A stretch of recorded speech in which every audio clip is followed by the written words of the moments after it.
A trip down memory lane featuring all the celebrities. I don't even know if I should be laughing, but go on.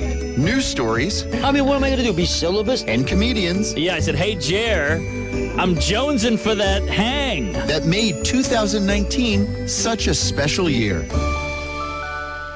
A thoroughly researched, well-prepared interview is likely going to make for some pretty good radio. But getting to watch an old friend squirm in front of one of his favorite actors will result in amazing radio. And that's exactly what happened when Kiefer Sutherland, of Three Musketeers fame, stopped by the show. Embarrassing, horrible, not at all what I thought it would be like. However, I'm not surprised it happened. The interaction between those two, it was the chemistry was palpable. It was pretty clear that they were meant to be best friends. Travis has been obsessed with Kiefer for probably the entire, whatever it is, almost 15 years that I've known him. He loves the man. So when we had Kiefer in studio, we thought it was only fair that Travis jump in on the interview, but we figured he might be a little bit nervous, so we helped him out with some of the questions. Listeners and staff alike delighted in the cringe fest that ensued as Travis sat down for a one-on-one with the star of Desert Saints. You can delight in it all over again as the best of Jim Norton and Sam Roberts 2019 continues. Jim Norton and Sam Roberts, best of the year. Number 15. What's going on, Kiefer? Welcome to the show. Thank you very much. How are you? Good, man. How are you? I'm great. We're live, so make yourself comfortable, man. Thank you very much for having me. How's it going? Really, really well. Well, you have an album that's coming out on Friday, special edition album coming out on Friday. Yeah. So you've been doing more, or at least concentrating more on music than acting Not really. lately, because I feel like I see you on television constantly, so I don't understand how much. I think I had a couple people come up to me at some of the earlier shows 5 or 6 years ago and were like, oh my gosh, are you not going to work as an actor anymore? That's the love of my life, man.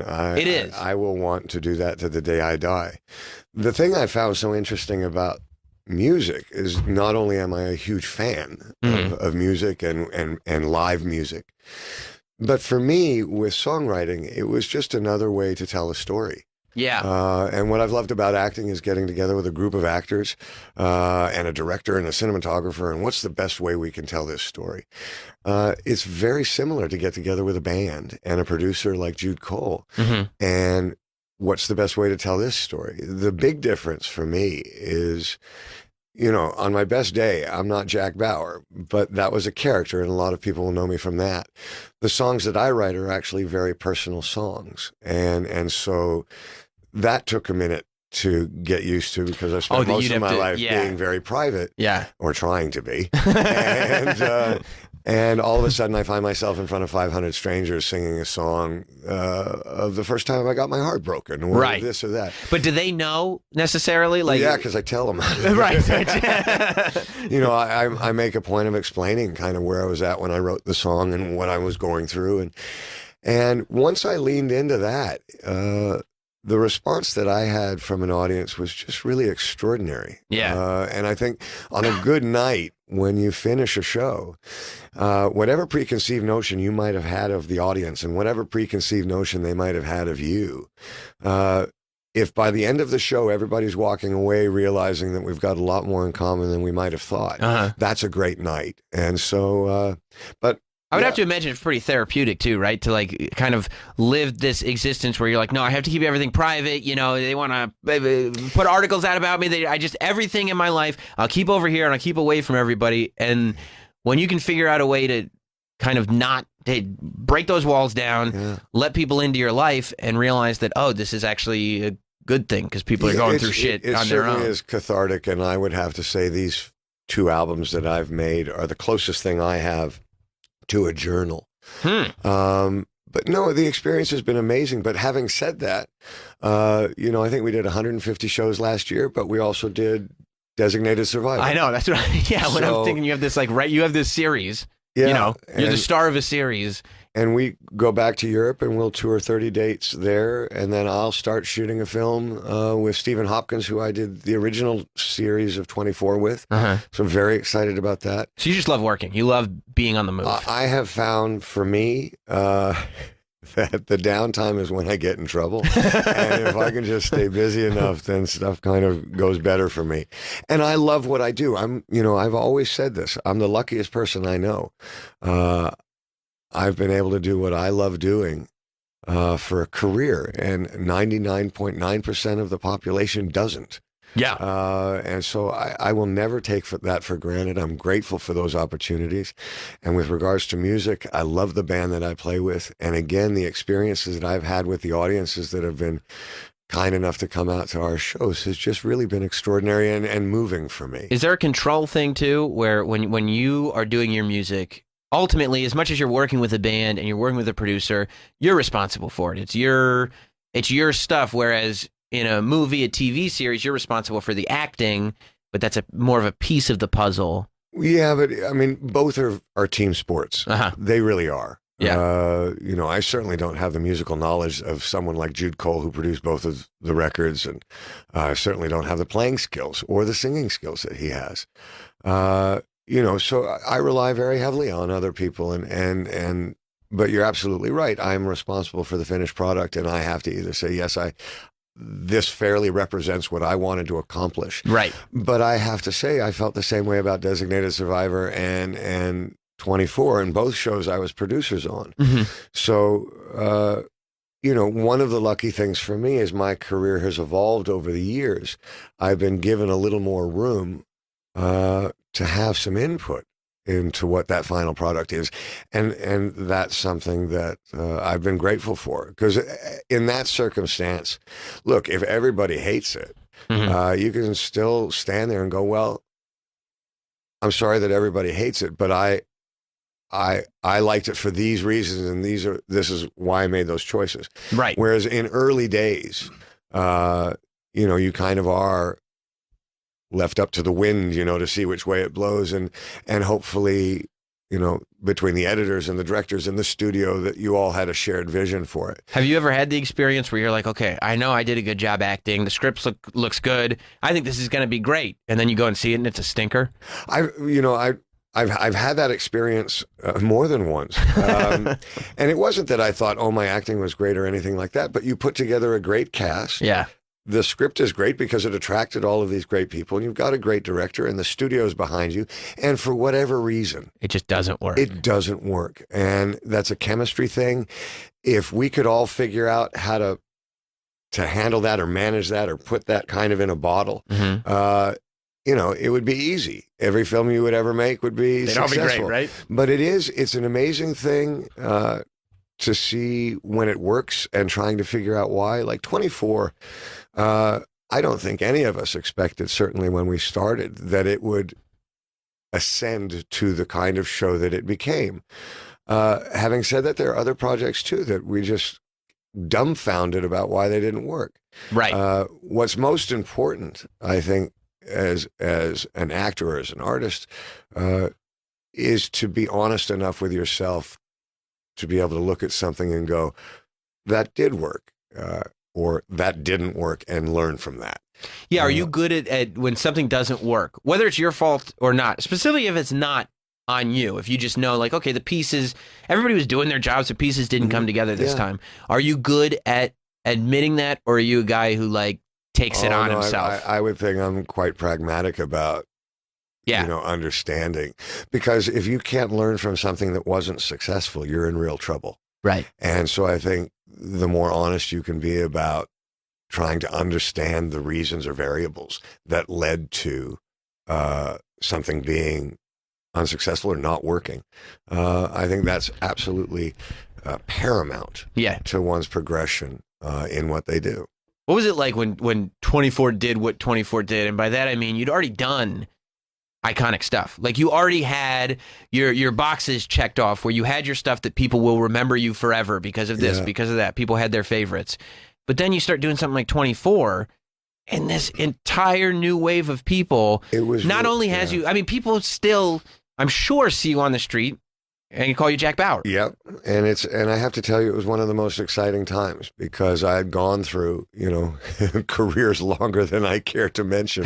But you go through moments where, certainly when I was young, Stand By Me, Young Guns, Lost Boys, Flatliners, A Few Good Men. I had a lot of films in a row that were very successful, and because I was so young, I just took for granted, okay, this is going to be the rest of your life, and this is wonderful. This is how this works. Right. And then I got bit in the ass by life and had 10 years where a lot of films didn't work.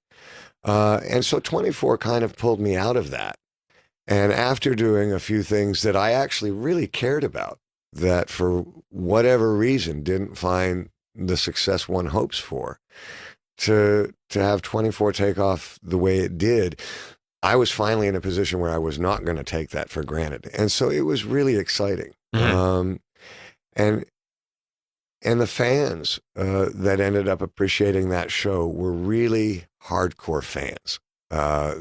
They went in full boat, oh my 100%. God, and it was exciting every time you would go to work in front of the camera. You knew who you were working for because you'd meet people on the street and you'd think about them.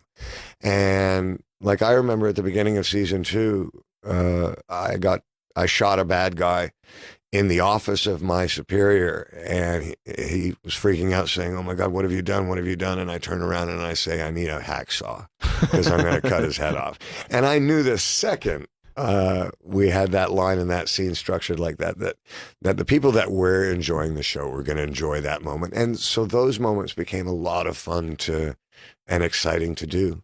How do you deal with expectations of success, right? Because I think, coming from the family that you do, getting into acting, you're, just kind of getting in and making a living.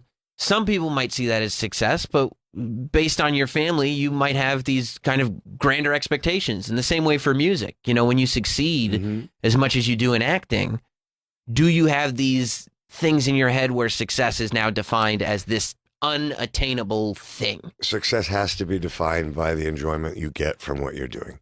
It has to be. You can't put a dollar amount on it. You can't try and rationalize 500,000 people enjoyed this, so therefore it's a success, and 499,000 didn't enjoy it, therefore it's a failure. If you try and quantify or qualify this by numbers, you're just going to be let down.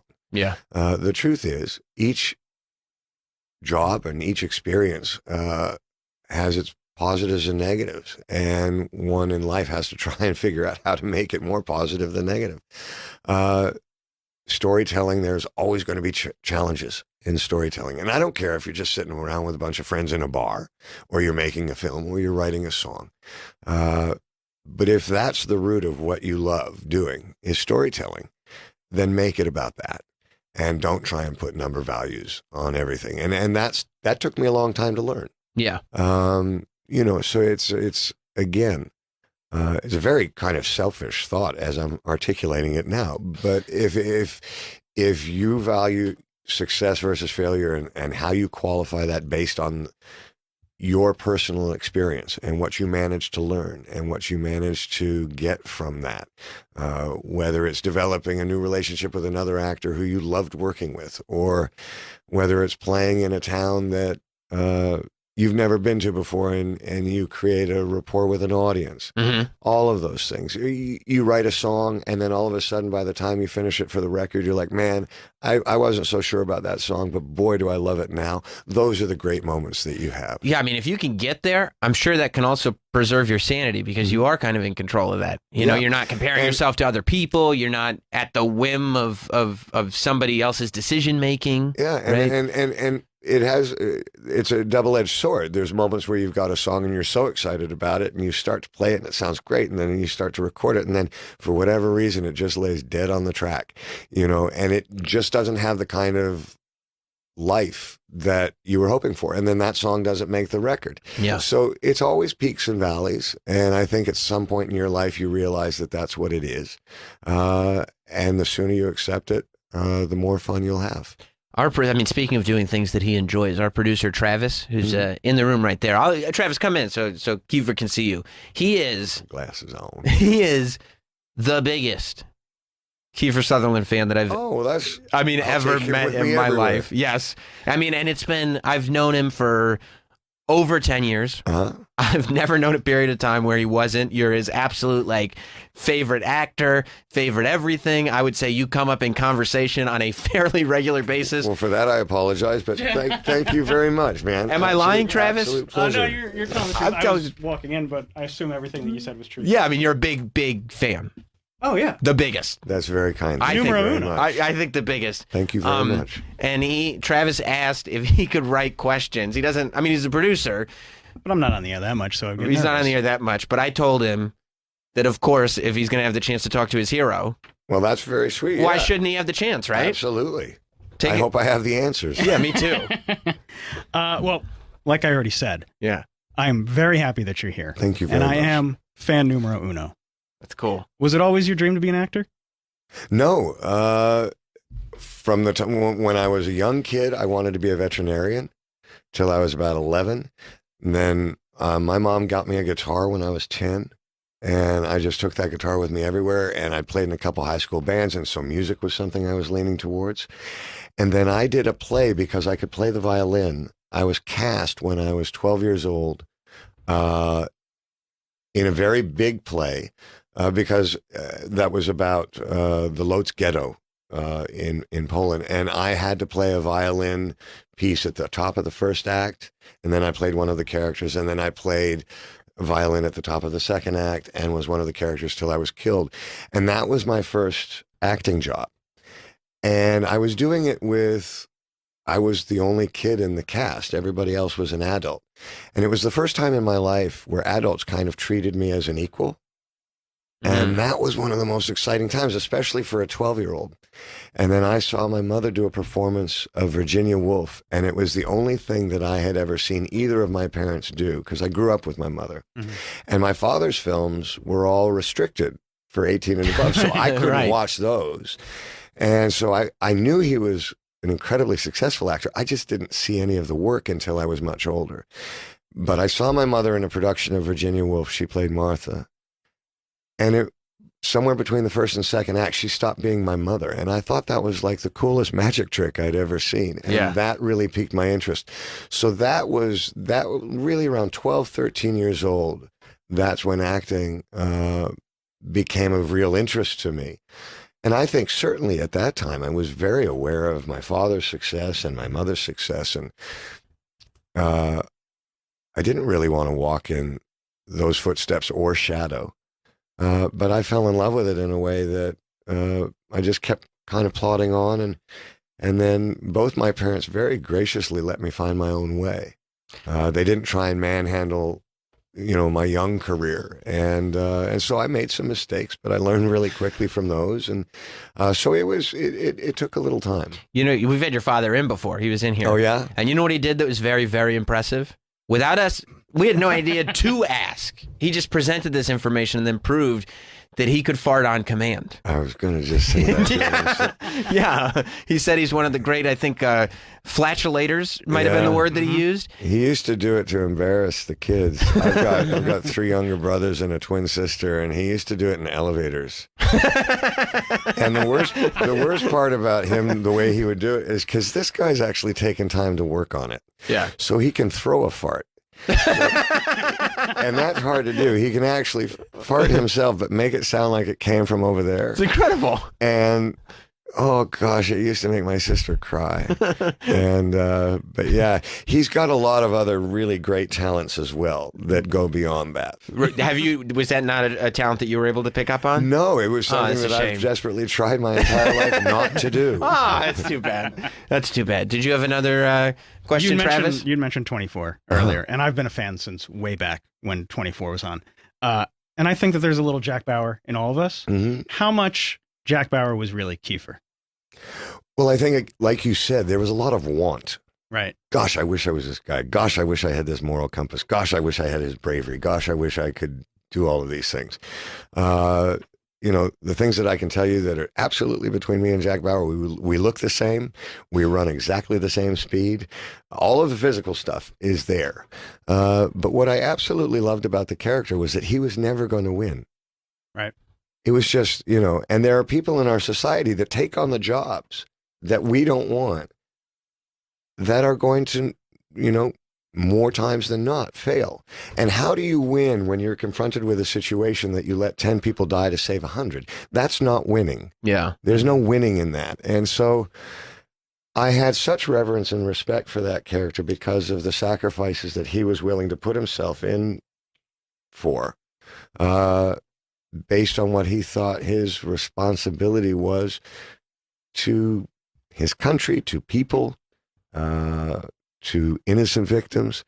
You know, and that doesn't mean he didn't make mistakes, and that, you know, that's part of that game.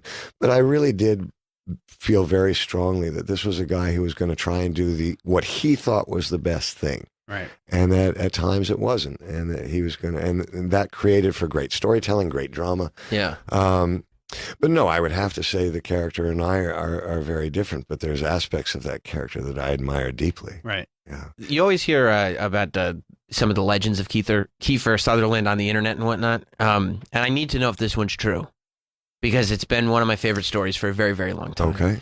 I'm an action figure collector, an adult. Yeah, it's An adult action figure collector. and it's, you know, so many years have passed now that I don't think I'll get in too much trouble for it. But they had made an action figure of Jack Bauer, and they had sent it to me for approval. And I was doing a film with Michael Douglas at the time in Toronto. So they sent it to me, and I thought it looked great. And I said, wow, that's actually pretty cool. And so I phoned the people back in Los Angeles and said, yeah, no, you've got my approval. And they were like, oh, great, okay.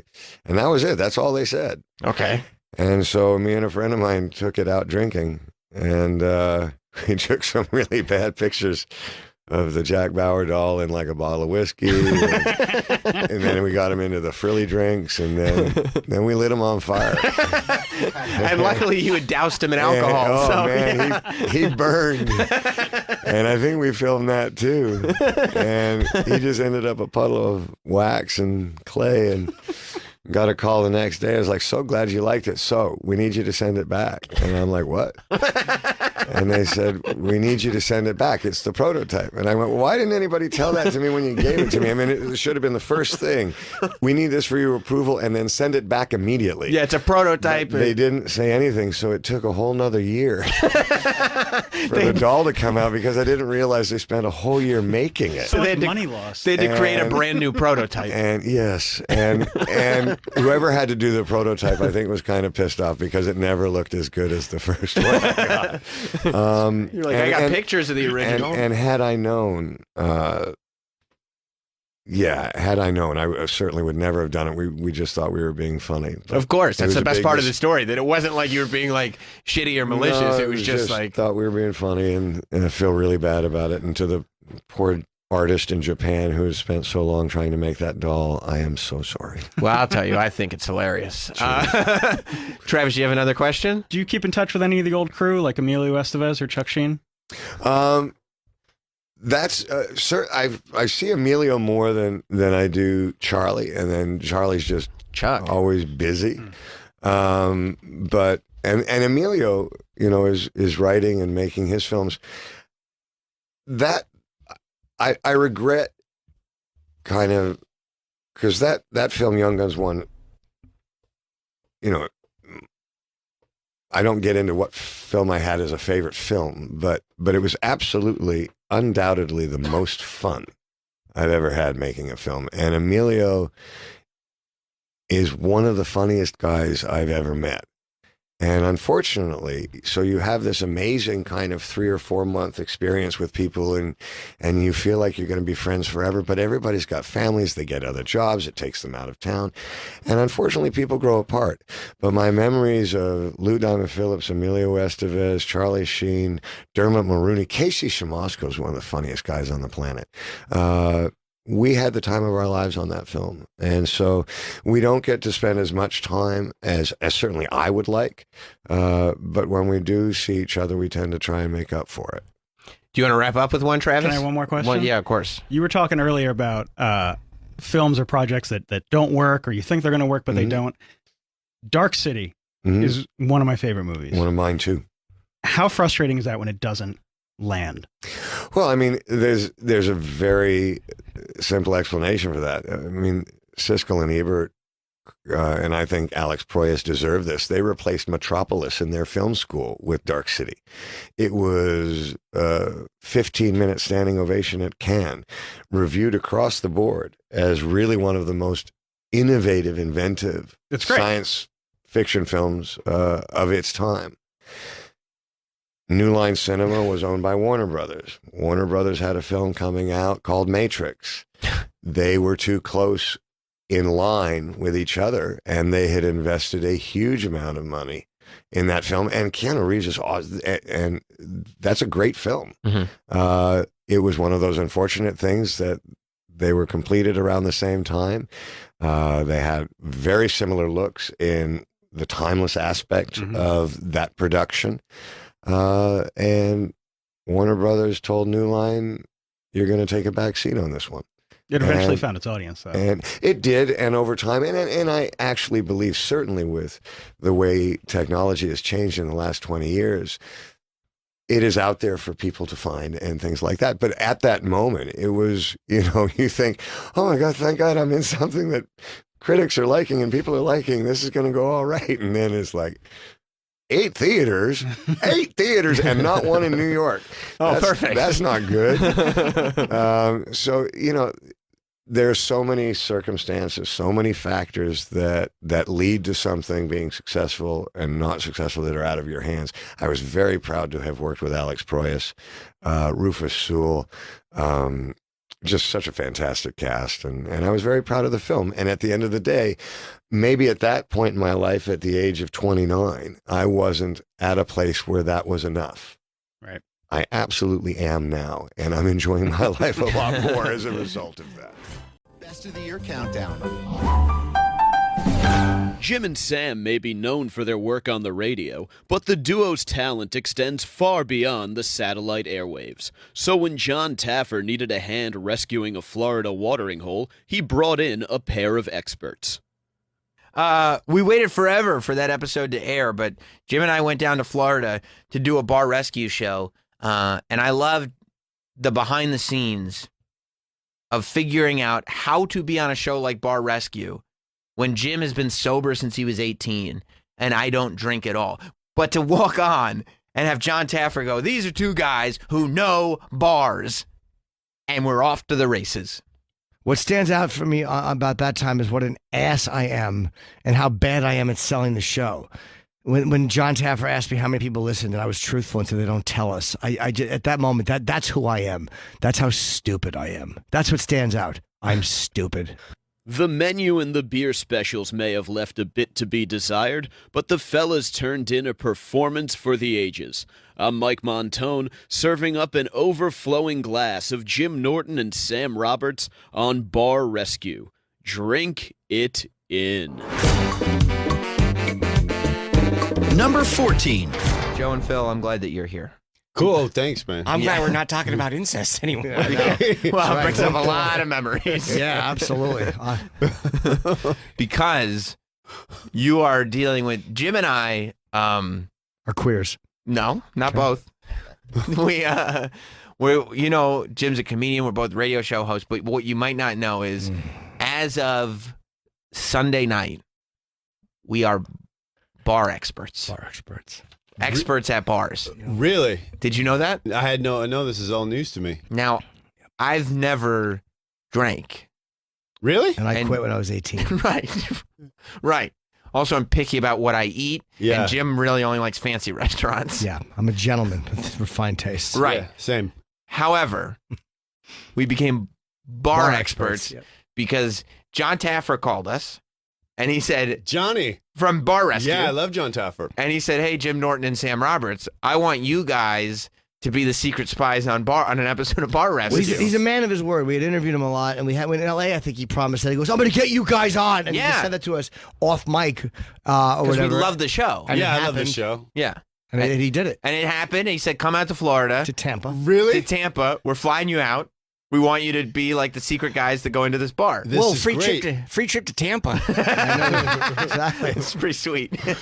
But won't you get? What if you're recognized? What if you walk in? Well, it's okay. Well, and yeah, there is a great danger, obviously. No, I got people. it's okay. Jim actually was recognized. Uh-huh. And because we were also on like Mike Calta's show that morning, it's okay because it's okay for people to know that you're in town and just going to the bar. They just can't know Oh. that you're part of the show. But they knew because all the cameras are pointing, and a couple of people might have suspected, but some of them. Which it's they very interesting how they do it because I always wondered how they do it, and they film at the bar for 24 hours at least. Cameras are just going constantly. Yeah. Some customers are pissed. They're like, "Oh, I just want to drink out of these goddamn cameras." A lot of customers are annoyed. Yeah. Like they have all the lights up, they have all the I TVs bet, yeah. off, they have cameramen in there, Uh-huh. and they just stay there for like 2 days before Taffer walks in, and they tell all the bars, "We don't know if we're gonna do the show or not. We're gonna just get some footage here." And if it works, it works. And if it doesn't, it doesn't. And their theory is, and it's obviously worked, is that you leave the cameras in for 2, sometimes 3 days. And after the first however many hours, people start acting like themselves in front of the camera. And that's when you can start to get some Oh, footage. right, So yeah. they position like secret cams in the kitchen. They have cams in the bar. They have cameramen walking around. And you do forget about them. I guess you get used to it very quickly. Like you just forget the cameras are there. I mean, they're just regular people, so they have to be aware of it. But then you just start doing your shit. Like, I'm just serving drinks, people just drinking. Yeah. The cigarettes were the worst part of that place. For It was me. a smoking bar. And I'm not used to being in places with cigarettes. It's Yeah. fucking No. gross. Yeah. It's been a Yeah. long time. But they go when you go in, when Jim and I went in and we just went up to the bar to order, like it didn't feel like a TV show. It felt like it was being filmed, Right. but it didn't feel choreographed. We you know knew what I we mean? had to order, but we had to get a certain amount of food just to see the way it was. And they Yeah. watch it being prepared on a monitor, and like they're in a van, and there's cameras in the. And I didn't want to. But we get there. No. We get there and we talked to the producers like literally right before we went in. We didn't told them that we don't drink. Yeah, we figured that would have canceled the airfare. Oh, right. Yeah, we wanted to do the show because we like the show so Absolutely. much. And Tampa. And Tampa is like, how often you get a free trip to Tampa? Sure. So when we got there, they were like, okay, here's some options you could order, like, some of the stuff we were thinking, just do whatever you want, but here's what we're thinking. And Jim goes, I'm sober. Yeah, I don't drink. And you should he's like, no, I've been sober since I'm 18. Like I'm in recovery. And like the producers are just like, okay. Like it really threw them for a loop. And they got on their earpiece. They're like, what are we going to do here? Blah, blah, blah. They're trying to figure out the next plan. And they looked at me and they were like, but you drink, right? And I went, yeah. Wow. So this is your first drink? Of course I do. Have you ever had a drink of alcohol? Yeah. Well, I drank at Opie's wedding. I drank beer out of a shoe Okay. because I guess it was a tradition. But other than that, no. Oh, except Guy Fieri squirted vodka in my mouth. That That's piece right. Of shit. I remember how mad you were. Yeah, Yeah, that piece of shit. See, Yeah. it tastes better when it's not from shoe. Well, yeah, that's what I found out. That Have a was bottle. that was gonna be my test. Yeah. And so, but I was like, yeah, I fucking what? I'm like, what? I'm Yeah, a dude, I'm man. drunk right now. Yeah, exactly. Let's get fucked. Yeah, Oh. get some brews. Right. Apparently, I might have pronounced the name of the beer incorrectly because I wasn't. I let my it was my tell. And they edited me because I asked for a virgin Bloody Mary. But it doesn't sound like I said that. No, it just says Bloody Mary. I actually had like a comment. Somebody left me a comment on Instagram going like, way to go, you enabling fuckface. You let your co-host drink for the first time since he was 18. That's probably kidding. Was the guy serious? He seemed really upset. Oh, and I just no. responded to him, you're a fucking idiot, dude. You're television. It's a television show, you idiot.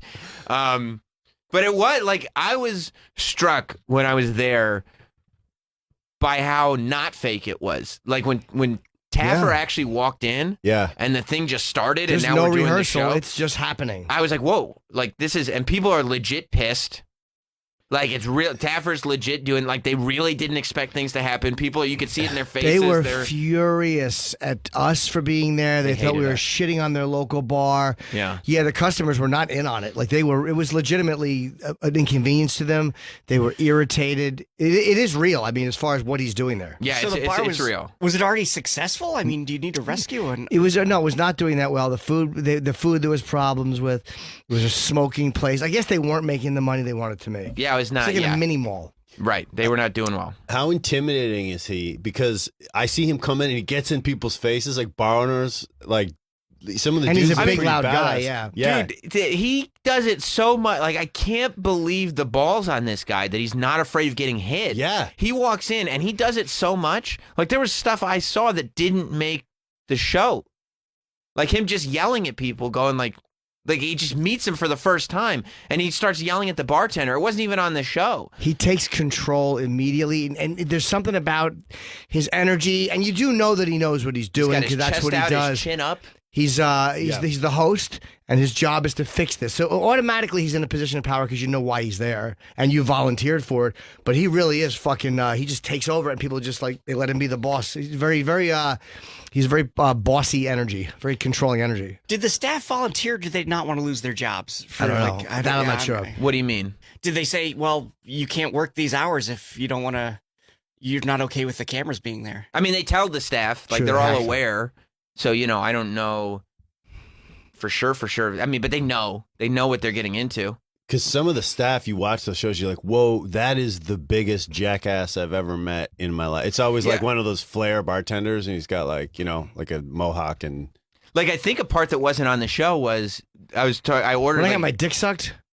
Yeah, they didn't leave that in. Yeah, just this the hottest chick you ever saw, man. I Just got onto the bar and she was like, "Holy shit, Jim Norton, let me suck it." thought Sam was like, that's why I normally don't drink. Yeah, I got a little crazy. Anyway. That's why you go to Tampa though. Yeah, But like, girls. I ordered some sandwich or whatever, and do you order a Reuben? I think so. Greasy fucking Reuben. Yeah. It's But delicious. I talked to the bartender. I was like, "Hey, I ordered this," and he was like, "Oh, I don't like it." I was like, "What?" He was like, "Yeah, I mean," he's like, "I guess a lot of people order it, but I don't like it." And I go, "Should I order something else?" And he goes, "No, people like it." And so when Taffer came in with the owner, Yeah. like 15 minutes later, he was like, "What'd you order?" And I was like, "Oh, this is so and so." The bartender told me he didn't like it. Like just ratted him out, and then he calls over the bartender. He starts yelling at him, but there was so much yelling, it didn't even make final cut. And he's going through really? so much of Yeah. the food. He's just picking the food up and handling it like he literally, it was the way somebody would peel shit off their shoe, the way he was handling the food. He was so disgusted. And he was right. He was. The food was awful. You want to watch some of this? I hate it, but I will. It's only like 3 minutes. That's the whole I appearance. love is this like, show, and I'm so excited to see you guys on it. you know what part I'm talking about, right? The way the show works is I haven't watched it. that there's hidden Really? there's hidden cameras or there's cameras in the bar. Taffer's not in. Yeah. Taffer sends in Jim and myself. We sit at the bar and we order our food and we order our drinks and whatnot. While we're ordering food, Taffer and his chef and his bartender, mixologist, are sitting In a van. in a truck around back. So they don't know that the truck is there. We never saw the truck, but the truck is around back, and they're watching live on a monitor, so they can comment on what's going on with Jim and myself. And then when Taffer feels right, I'm gonna go in there. This has to stop. And he gets out of the van and he walks into the bar, and then the show starts. And That's Jim and I are wild. just And they film us like we do, like you cheat certain things, and our walk-in was shot after. So after we go through this whole thing, then they have to film us walking in. We had to do like 1 or 2 walk-ins, and the fucking people hated us because like- by then they knew we're a part of the show, and they saw their guy getting yelled at or the Yeah. woman, and they were heckling us. One woman we were doing like these like to camera confessionals after. The woman was heckling us leaving. It's our fucking bar. Like, oh, they were so angry. It was so awkward. Luckily, like we've watched the show, so we know when our part is done. Yeah. Because nobody told us our part was done. We just sat there and we like kind of ate our food. And then Taffer came in, and we told Taffer how disgusting everything was and how awful a bartender It was. wasn't. I mean, the stuff was stale. Right. Well, no. Here was Jim's issue. It just didn't taste fresh. I love it. But like Taffer comes in, everybody realizes, the jig is up. Like these guys are not here to enjoy our bar. This These guys giant celebrity is not actually here for no reason. Yeah. It felt like the salsa commercial where everybody goes, New York City. They were pissed. I love the idea of heckling someone that's trying to make your bar better. Right. Hey, stop trying to fix this. We want it to be bad. I like it the way it is. Well, that was what it was. I mean, it was just fucking gross. I can't eat when people are smoking. Like, I'm not used to people fucking smoking. It's disgusting. Yeah. But Taffer leaves with the owner, and Jim and I are just sitting there Like after that. dicks. Like, we're just sitting there. After all this, and then you're just stuck. And they just left And now us. we have to leave. And I was like, I just looked at Jim. I was like, dude, let's get out of here. This is not good. Everybody's looking at us and staring at us. So we just put money down on the table to pay for everything and just walked out. But then like an hour later, we're just hanging out in the production room or whatever, which is a store right next door because it's in a strip mall. And like an hour later, we have to film the walk-ins like Jim said. So we walked back into the bar, and as soon as we walked into the bar, oh, there they are again to shit on our bar. Fuck you. They hated our guts. Oh man, That's like when I walk into a comedy club. And we were in the parking lot doing interviews that they didn't even use, which I thought were the funniest things that we did, because we're talking about the good things and the bad things in the bar. And like at one point, Jim goes, the clientele was not good. The clientele was some of the worst I've ever seen. And there's a woman who's sitting on a bench, like way far away from us. And she's just on a bench as we're filming going, fuck you, dickheads! Yeah, she was none too pleased with my analysis of the shitty people. She might just always sit on that bench and shout that, though. She probably That's does. true. No matter what camera crew's there. But I had so much fun doing it. Me And too. I thought it was so funny when they got pissed at us. I enjoyed the gig. It was fun to be down there just doing something that I would normally not do. I would do Yeah. it again. I don't know if you'd have us again. But It was amazing, though, watching how pissed people get. Because once it all got started, people started fighting with each other. One person left the bar. Like, it was real. It was legit. it's a fascinating show. It's I'm like so curious when you guys did it. It's great. Do you want to ask questions as we go? We'll watch it Yeah. together. Yeah, I'm I glad wanna you guys see are it. here for this. Jim, aren't you glad that we have more comedians in the studio to watch us on Bar Rescue? Yeah, the only time I saw this was in a comedy club, but they did stand-up Scottsdale. Yes. Do you see that? Oh, I seen that one. We'd all played that club, and the owner was quite a character. And then they did the redemption. You guys might be brought back for the redemption episode. Oh, I hope so. if there is one, Well, we'll have to see. do you want a spoiler? Nope, I don't. Well, we're not going to play the whole episode. No, I still want to find out the end. You can tell me at the end. Okay, I'll tell you at the end. Let's start with, we're just going to do our stuff. So let's start with clip number 2, Troy. And we'll start and stop this a lot. I hate the way my shirt blouses out when I walk in. You've already seen it? Yeah, I've seen that. I hate the way my shirt is. I hate watching myself walk. So there's Jim and I in our Tampa. People did pick up on the fact they were like, Sam, you're in fucking Tampa, Florida. You need a flannel shirt and a leather jacket in Tampa. I noticed that right Yeah, out of the gate. That's I weather. think we were mic'd. It's August. It's a cool 95. Yeah. I just wanted to look cool. Yeah.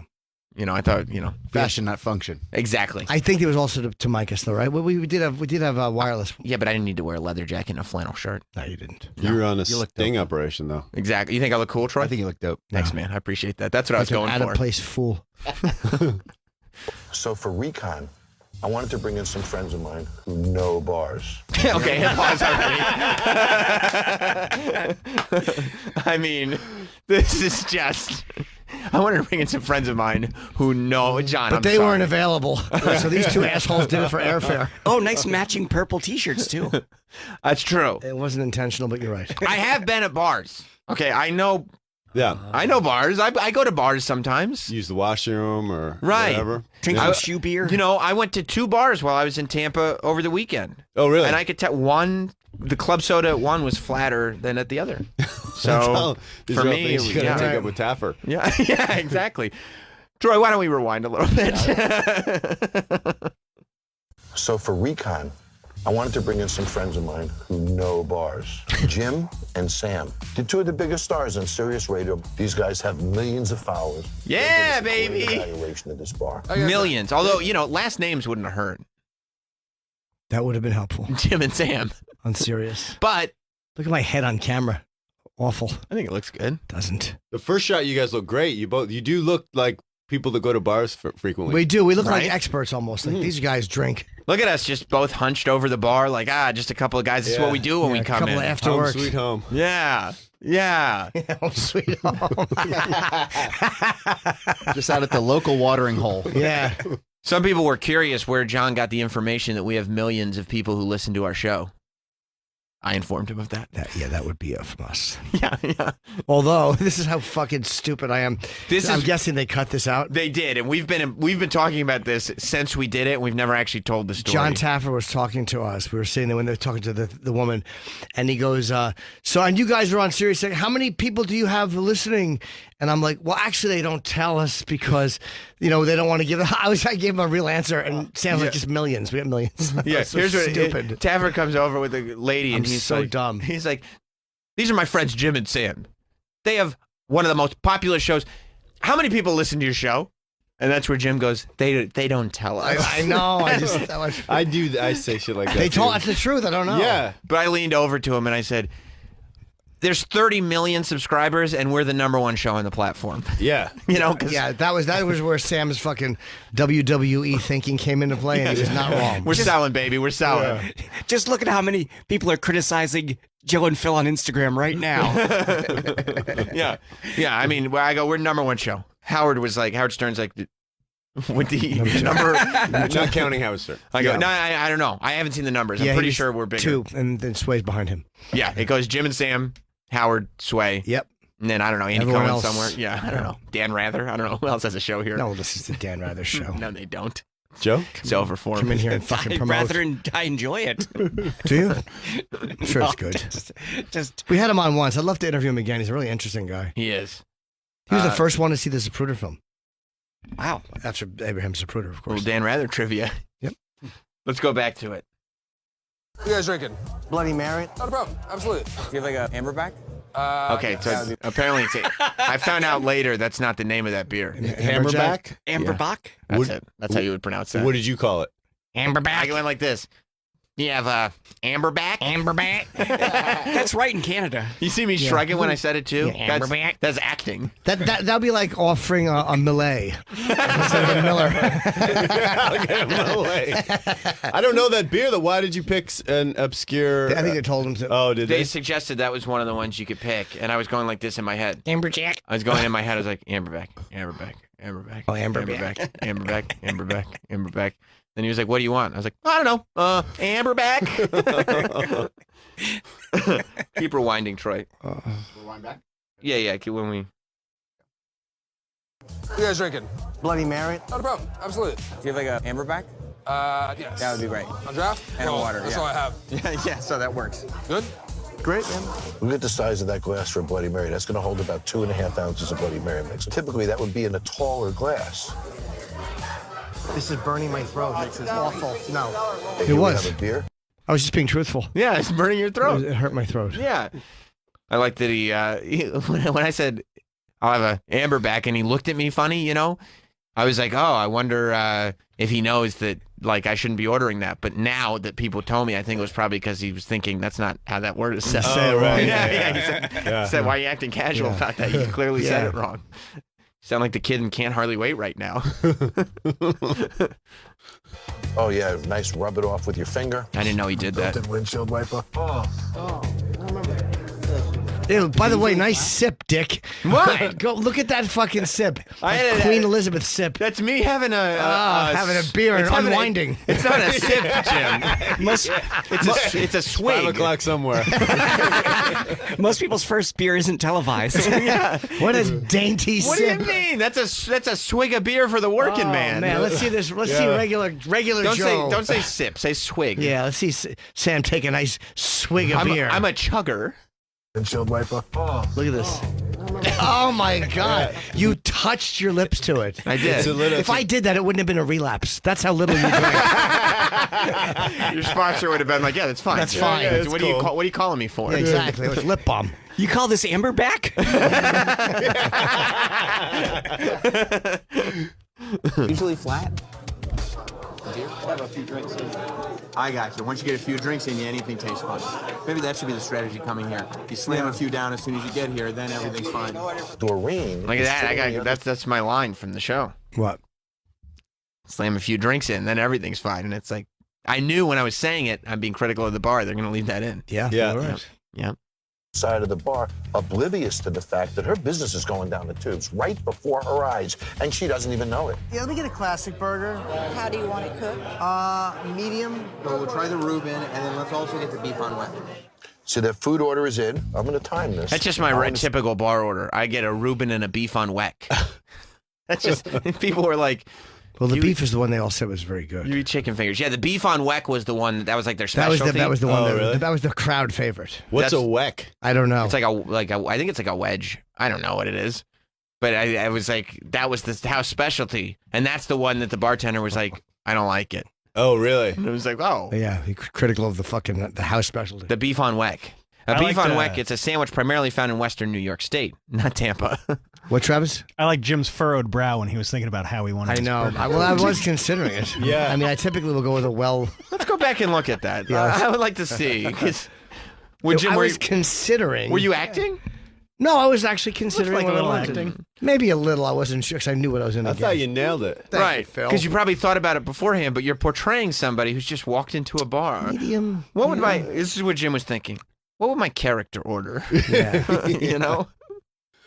Before her eyes, and she doesn't even know it. Yeah, let me get a classic burger. How do you want it cooked? Medium. Medium. Just considering. Yeah, considering carefully. Like, is that possible? Yeah. Do you do medium? And this is my character casually ordering things. I was very nervous because I don't order a lot of this stuff very often, so I was afraid I was doing it wrong. So I wanted to come across as casual as possible. Also get the beef on wet. So their food order That's is cash. in. I'm going to Thanks, man. Were you like, oh, you must order that all the Yeah, I time? wish the camera was a little closer to you. How long this takes. Okay, here we go. Those are doggy walking bags. The Poopa Scoopa bags. It looks that way, but they're certainly not food service bags. Oof. Should the sauerkraut look like a hash brown? So obviously that brown is what was cooked on there 100 times before that in that spot. You got all kinds of stuff in that sauerkraut. How long does the food usually take? So there's nothing up there. I looked really bad from the side. Nana wanted her food. And Nana was hungry. How long does the food usually take? It's a very fair question in an establishment. You're not just paying for food, you're paying for service. I like Especially that when it's medium. they brought us in, and they just were like, we just need them. We're going to use the lines where they just do like the facts. We need them figuring out how long the food's going to take. So they took the Jim line where he goes, how long does the food take? Yeah, 'cause there was a lot of, we talked for a little bit and criticized it, but Yeah, we had a back and forth with the bartender. other, the And bartender. a lot of the customers. Remember all the other really? customers? Because we got the other customers to shit on the bar. Oh yeah, one guy was like really unhappy. Yeah. Remember what one Two guy guys almost started a fight. They got in a fight while we were waiting. Yeah. Yeah, these two guys got in a fight, and like one of them walked out. Yeah. I'm not sitting here with this. Just drinking with you. Yeah. It was awesome. That's what you want to see. Oh my God, I would yeah. love to have fucking had someone just take a mug and crack it over someone's head. Fucking violent murder. Right now, Al, how far are we in? We're at 16 minutes and 51 seconds, John. Food should have been out 4 minutes ago. I'm sure the food will be here shortly. That dirty crowd. They really did portray you as like an old lady. An old lady, a concerned grandmama. Yeah, but these are just little clips. I mean, they edit these things, so. You guys know. My stomach is rumbling. I'm sure the food will be here shortly. Like Sam's not even paying attention to you when you say that. But I literally You're looking the other way. I wasn't asking I you. couldn't look like a less funny person than I understood. The food will be here shortly, I hope. They cut out all your jokes. Did you eat that out? Look at the color of that. 29 minutes, Vic, and they still don't have the same order. Oh, that's crazy. It's a long time. Okay, Yeah, here it we was. go. My And then they bring comment it- was Oh, to-go stuff. Yeah, they bring everything in to-go boxes because at a smoking bar, you're not allowed to serve food. So their workaround is the kitchen is actually in the building next door. So they have to walk out of the bar to the kitchen next door, and it's a different building. They have to go outside and into the next door. Then they cook the food. Then they have to put the food in to-go boxes. So technically, you're ordering food from the restaurant To go. next door to Right. go. Oh. And That's smart, actually. so everything has to be eaten in these to-go boxes. So we ordered like 4 or 5 things. Yeah. Not on our dime. We're going to try everything. And so we just had a pile of like styrofoam to-go boxes in front of us. The smoking was making me sick. Although what they It said, is gross. what the clientele at the bar said is nobody orders the food here. They said we just buy McDonald's, and then we would just bring the They McDonald's. let you in bring here. your own food in. Yeah, because you have to be able to. Technically, if you want to use this loophole, Yeah. it's not like you can say, well, we only allow food from that restaurant. Oh, I see. Okay. Oh, so right. they go like, okay, well, I'm bringing Wendy's then. Yeah. Well, it's always going to be good then. Yeah. You should know what you're getting, Joe. Yeah. You made a good point. Thank you very much. How is it? I don't love it. It's not easy to handle. What is that? That's that mushy Reuben, man. Oh my God! Look at how shiny my hand is. Yeah, that's just grease. I'm not trying to be difficult, but this tastes like well done. I asked for medium. Look at this. They really did just make you into an old lady. But I did request. I mean, You did. You put a lot of thought into it. The footage shows. Yeah. I did ask. No. The original, you asked for medium. I asked for medium. And that was a I little bit really more- contemplated what I wanted. Yeah. She's like, no, you asked well done. You're like, let's go to the tea. Complete failure, right? 28 minutes to get the food. It's either undercooked, overcooked, not seasoned properly, but it's not right. So they're not taking care of anything, but yet Doreen's life is going down the frickin' drain right now. And none of them are doing anything about it. Vic, until now, I'm gonna go in and get them doing something about it.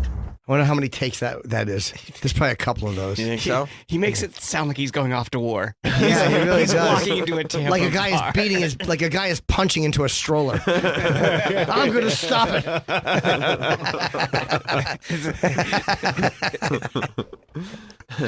All right, you want to see him going in and having us let Doreen know Yeah. where Yeah. things went awry? Didn't you feel bad for her? She seems so Dude, nice. She was sitting there like literally. This lady she's not faking. When she came over to us, her eyes were welled up with tears. She was like quivering. Oh no. Like, and Yeah, he she played didn't, us she up. didn't realize she was going to meet a celebrity. Right. Oh yeah. He played us up happens. to be these highly influential Yeah. people Yeah. who have between 30 million and they won't tell us how many listeners. Yes. Yeah. Somewhere between 0 and 30 million. Too many to count. Yeah.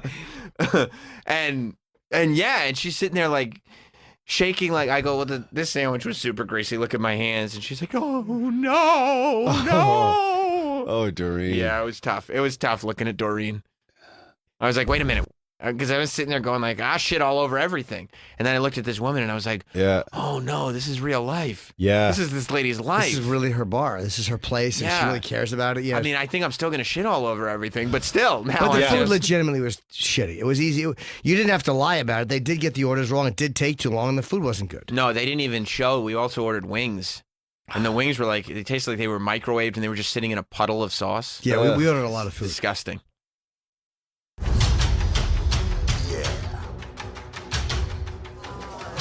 If they need, oh my God. John came through the door and I was terrified. I thought he is going to find me out as being a loser. Doreen? And I didn't even see him, by the way, walk in the door or any of this. They just kind of came up behind us. Yeah, we didn't know he was there until Taffer and this lady walks over and we're like, oh my God, this is happening. And then they got pissed. Oh boy. I'm John. I know who you are. You're in big trouble, aren't you? Okay, should we go talk? Okay, come on.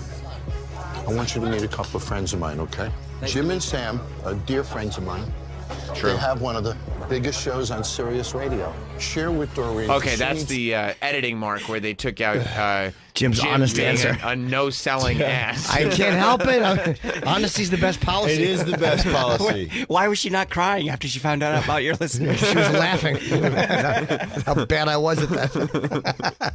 Yeah, I mean, don't you like have to pitch things and Why do you think I don't have any show? I have a script that is legitimately funny, but I can't pitch it. I'm a terrible salesperson. we're worried you may have a limited audience? No, that's a good point. Yeah, you're probably right. I was about to say that. Yeah. When I used to sell, when I was a kid, and when the USA Today was first a newspaper, I was probably 12, and some guy hired us to sell. You got $1 for every subscription you could sell, and I would go door to door trying to sell the USA Today. And my pitch was, "Hi, you you don't want to buy a paper, do you?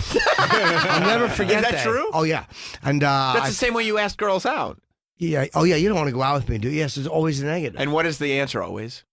No. I had a guy last night. I was at the cellar and we were talking, and he was very nice. And he goes, "You don't want to do a selfie, do you?" And I almost said nah, but because he led me into it with it was really weird. And I thought of that after he left. And I was like, "Yeah, of course, man." But my instinct was to go no, just because he said you don't want to, like the suggestion that I didn't want to. Yeah, you realize you don't even realize it. You're making it easy to say no. But I didn't want to say no. I don't mind taking a selfie. Right. It wasn't like, oh, fuck, he almost let me off the hook. He was just like, you don't want to take one. And it was like almost in an effort to agree with the person. Right. You're almost being polite by going, no, no. you're right. Yeah. I was like, I took one, but. You got to sell it better. You're like, this selfie is going to be so awesome, you're going to come. Yeah. Wow, that was a lot, Joe. Yeah. Maybe I oversold it. You did. That was a lot.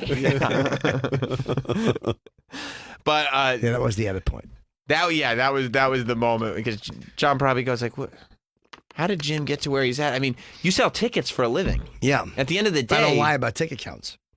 I don't lie. If they're great, they're great. If they're not, they're not. But I don't go in there and pretend it's sold out if it's not. I guess that's how you know you're really funny. Because if you weren't, you wouldn't convince people to go to your comedy. You wouldn't be able to convince people to go to your comedy show. I'm a terrible any other way. convincer. Hardly anyone goes to mine. Right, and that's how you know you're not funny. That's another way to gauge your funniness. But I just figure I'm only a conduit for the gift. Right. I see. It channels through you. You were chosen. Joe, I didn't want to say it like that. No, that's very humble.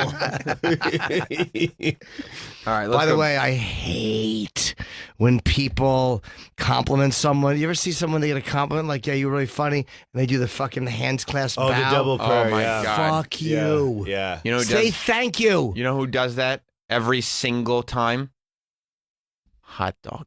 No, he doesn't. The mysterious hot dog. He always does this is his thank the you. Fake bow with the hands in prayer that's a form. lot. Yeah, Just say thanks, you fucking socially awkward idiots. He does it every time. Every single time. It doesn't have to be a life-altering moment. No. Dude, I open the door, like I hold the door open for him, and he just goes, uh-huh.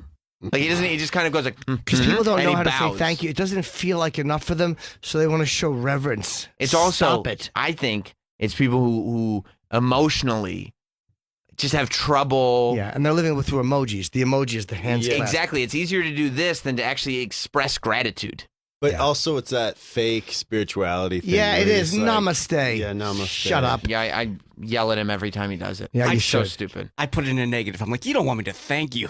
You don't want. You want? Yeah, you're not welcome, are you? Let's just go about our day. Yeah. All right. Let's see. See what the salesman says. Yeah. To know what you felt coming here. Why didn't you eat this? It just didn't taste fresh. Greatest line of the whole show. Best line of the whole show. The next Subway guy. Yeah.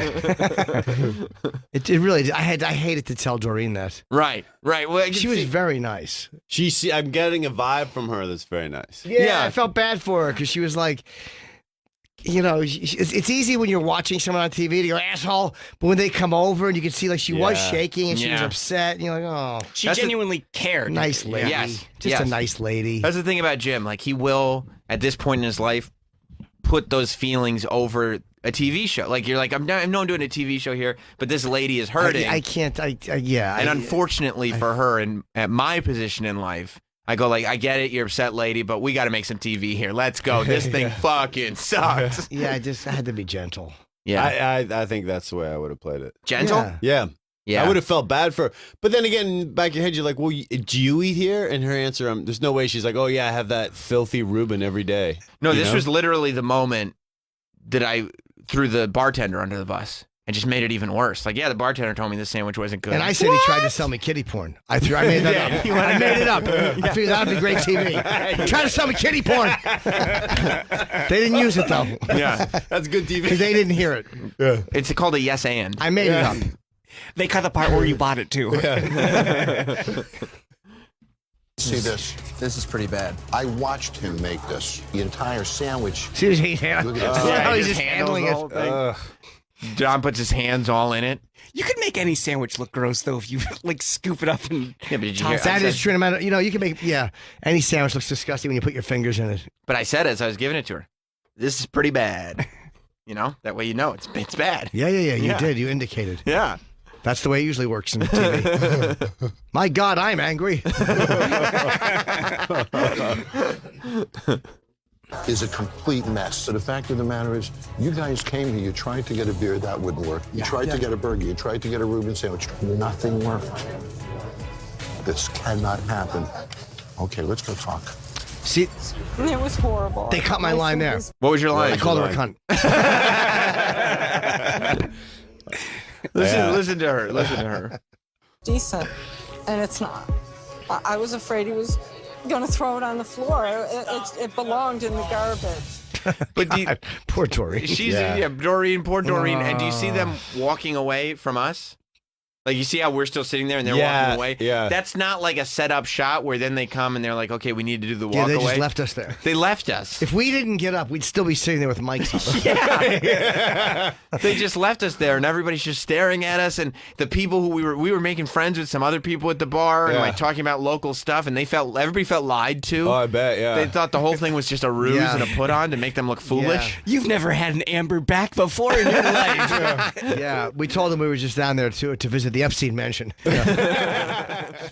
Special place in the world of comedy. So it's natural that a rising comedian would be eager to place himself in the good graces of an established star. But sometimes a potent dose of enthusiasm can poison the decision-making process. It was that kind of toxic excitement that drove friend of the show Mark Normand to send Jerry an awkwardly worded text message. If Mark Normand didn't have T-shirts that said comedy on them, he would have T-shirts that said Jonesin' for that hang. And this is where it comes from. You know, we all get excited. The thing that I love about Mark Normand and coming in studio is that he bears his soul. He tells us true stories that are happening now that have real-life consequences, but he puts value on the content before on his own life. And this was one of those occasions. He actually met Jerry Seinfeld, got to start this relationship with Jerry Seinfeld, and he got to take us on the roller coaster that was the first meeting. Take a listen and take joy in Mark's now infamous folly as we continue with the best of Jim Norton and Sam Roberts 2019 on Faction Talk 103. Number 13. Mark. Yeah. And I hate to just dive right in. Oh, fuck. But we didn't get you. So last time you were in. Yes. Who was the guest that we had in that day that you were in for the interview? Anthony Kiedis. Anthony Edwards. Yes. Anthony Kiedis. Anthony Kiedis. Big drop off. Yeah. ER guy. Right. Anthony Edwards was Oh, in. Goose. Right. Goose. Yes. Yes. But right before Goose walks in, during the commercial break, Mark goes, hey, we can talk about it on the air if you want, but I'm friends with Jerry Seinfeld now. And I was like, what? You did mention that. Anthony Edwards is coming in. I got to Yeah. talk to Anthony Edwards. I want to hear about your relationship with Jerry Seinfeld. Is Joe List now jealous because it was... That's true. Is this ruining your friendship? Yeah. A little, I mean, how yeah. do you measure up, right? Yeah, I mean, I can't. I got Louis as my friend. I can't compete with this. I can't talk about it. You lose with that deal. Yeah. I mean, Jerry Seinfeld's still allowed to do comedy and things like that. Yeah. Yeah, it was just a happenstance. Bennington 6 months ago was like, I talked to Jerry. He's a fan of yours. He caught you on the Tonight Show, and I was like, all right, blow me. You're old. You're overweight. You're a has-been. Why'd you get mad at Ron? Why'd you get mad at Ron for giving you good news? I thought he was fucking with me. It's one That's of those. still an overreaction. It is. With the two glasses. Yeah. Just pointing out his flaws. Yeah, exactly. Hey, Jerry likes you. Yeah, hope you get mouth cancer from those cigars. That's kind of nice. It's also real. Our dear friend Ron. That's not his real daughter. But no, I didn't buy it. It's one of those things where you want it to be true so bad. You're like, what are you fucking with me? You give me shit, you know? Yeah. So I didn't believe it. And then I went to Gotham. I run in. They're like, slow down. Seinfeld's on. You're going to be waiting a while. So you're like, ah, damn. So Seinfeld comes off, and I'm going on next. I got to follow him. And I go, hey, big fan. Oh, no, I go, hey, still got it. It's probably good for him to hear. He's probably worried about that. Is that true, by the way? What? Does he still have it? He killed. He's got some new stuff. All right. By the way, this is what Mark was saying. Hi, is what Ron said true? It's me. It's me. Is what Ron said true? That's what my face was saying. Yes. Hey, you still got it. And I'm Mark Normand Hi, from Mark The Tonight Norman Show. from Jimmy Fallon's program. Yeah. So I go, hey, you still got it? And he goes, oh, hey, I'm a fan. And I go, what? Oh, my God. And he's like, yeah. And he shook my hand, which meant a lot to me because I know he's a germaphobe. He doesn't shake anybody's hand. He hates shaking. We know that. Yes. He's the opposite of Michael J. Fox. So I don't think Michael J. Fox enjoys the shaking. That's true.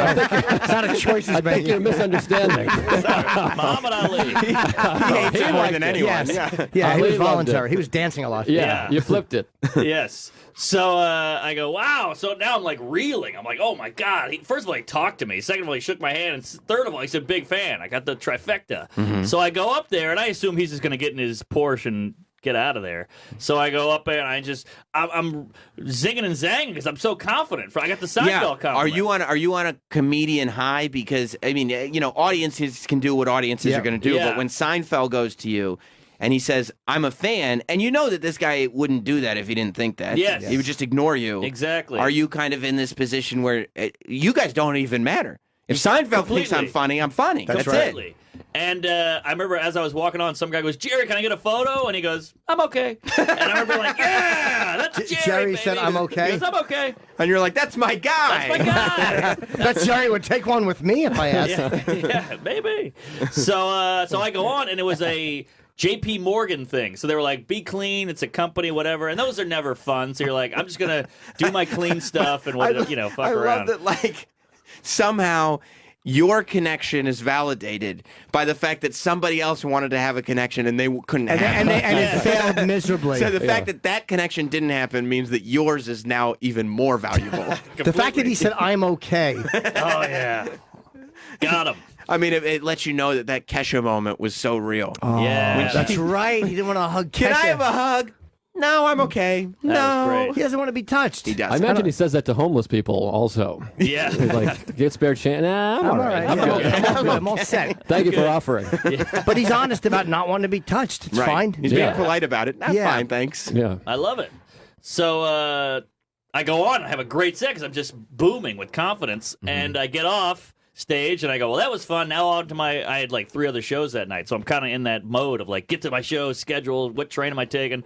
And he pops out of the shadows and goes, that was great. Let's go talk. And I was like, I'm blanking. I'm freaking out. Yeah. Well, unfortunately, you couldn't go because you had other sets. Right. Well, so we go down to the green room, and for you keep slipping out of. Neil Brennan had a great quote. He said, "Hanging out with famous people is like driving next to a cop. You're like, is this how I am? Am I normal now? Is this what I'm like What all a the time?" great fucking Totally. quote. Great analogy. Totally. Yeah, so you're doing that the whole time, and you kind of slip in and out of normalness, and then freaking out. That's a fucking excellent quote. It's like Great driving quote. next to a cop. Did you are you texting the other Because you don't want to go clubs? too fast, right? Is that what he means? Yeah. You want to use your blinkers. I think you missed it. Yeah. sorry. Yeah. Are you texting the other clubs and being like, I'm not going to make it to the Don't set? show up. Or are you just No, no showing? I don't even want to pull my phone out to be rude. I Right. want to give him all the attention. And Right. you know you can't say, I'll text other clubs because he would go, no, go do your spot. Yes. And Jerry would have said, go do your spots. Exactly. And You then have you to would have blown it. Right. You have to stay in this moment for as long as humanly possible. Yeah, no matter what's Completely, going right. on. Hey, look, my girlfriend's having cancer treatments. I got to go. You Oh, fuck her. What Let are you her- kidding? That's yeah. over. Yeah. So, Is that true? Is it over? yeah, it's over. Is that because you found out that somebody that she knew robbed your apartment? No, Did she set the whole thing up? no, she had cancer. I didn't want to deal with it. No, we're doing fine. So he goes, You think so, Jim? No. I don't think so either. Of course I don't. so he goes, and this was an interesting moment. He goes, That big heavy bag has been dropping off chins in every fucking third-rate market in the country. Oh, yeah. easy, big fella. So we're going down the You stairs. think he's living a bachelor lifestyle? Absolutely. I do too. All right. Yeah, I do too. We'll ask What are you we about that doing? after we do Seinfeld. I hope so. Yeah. Trying to get back to the show here.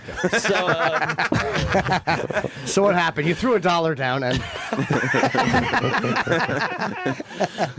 so he goes, how about that set or something like that? Because I had a good set. And how about the fact that it was a JP Morgan thing, so I had to be clean. Yes. I could have pulled out my pedophilia chunk. Yeah. But because it happened to be, it Sure. all locked in. The stars aligned. And it's pretty great that he wanted to talk about your set. Yeah, well, that Right? helps. That's very nice. Yeah. So he goes, I go, and you hate your act. And I go, I got too many comparisons. And he starts laughing and he goes, I have too many lists. You know, and I was like, wow. And you only have one. There it is. That's why I got the radio show. Talking about Cute. Joe List. That was Yep. big. Yes. Good I stuff. see. That was, you I nailed see. it, dude. Good That stuff. was You good. thought the same, didn't you? But you didn't. You thought not to say. He it. had what you call integrity. So so I was like, oh my God, he's laughing about we're talking comedy. And so the first 10 minutes were just me shitting myself and trying not to be a douche. And then after that, it just all melted away. We talked about everything. We covered everything under the sun. And it was great. It was a beautiful moment. And just this guy's voice, like me and Joe, all we do is quote the show. The show, like, changed our lives. We're obsessed with it, you know, the whole thing. And I used to watch it with my parents and must-see TV, the whole thing. And it's just this guy, the voice is talking to me. It's crazy. The sun was setting. All you should have done the whole conversation is badmouth Helen Hunt and say how bad about you ruined must-see TV. Tell me why I love you like I do.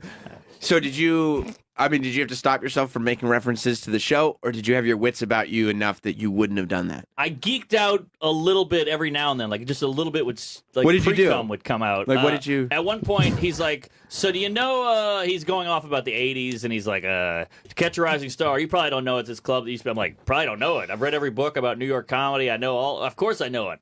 And then he's like, "Well, my dad said." I was like, "Oh, you mean Cal?" And he goes, "You know my dad's name?" And I'm like, "Oh, sorry." So I know everything about him. I've read his biographies. You know, I've seen every. That's a weird thing about meeting celebrities because they'll start telling you a story and you're like, yeah, no, I know. You're a Yeah. celebrity. that. I don't know if you. Like, I got to meet Paul McCartney one time. He's like, you know, we're from Liverpool. I'm like, yeah. I know all your he's stories. boring actually in person. Yeah, he sucks. Same dumb stories, and the worst four of us we know. But you have to. Terrible songwriter, too.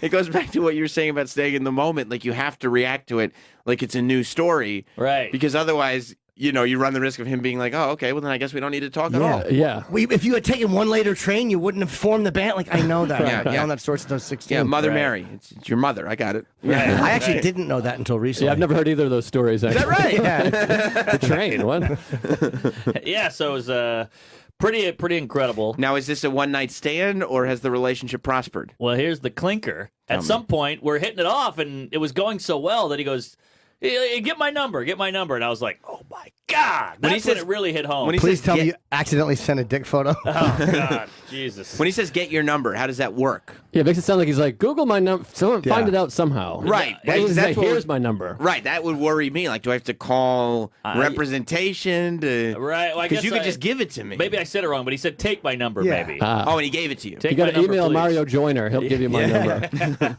So I go, oh, my God. And I go, I'm like kind of shaking while putting it in. And I give him my number, and he texts me, and I go, I'll never use this. And he goes, use it. That was a fun moment. Yeah. Even though I won't. And so this is an hour and a half we're chatting, you know? Where'd you go? What do you mean?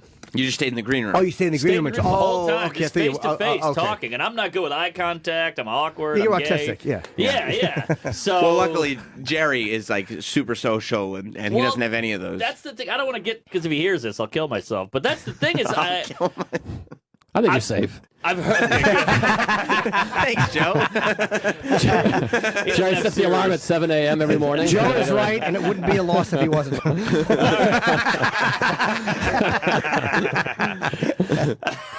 So, where was I? Shit. You're Hour and a Good half, set. eye contact. Oh, the text. Oh. You hear Pre-cum. these horror stories about Jerry, like he's a cunt, Yes. he's so mean, he's cutting, he says this and that, Bobby Kelly, he took a shit on his porch, he hates this guy, hates that guy, Judah is gay or whatever. So you're like, oh man, he's gonna be so mean.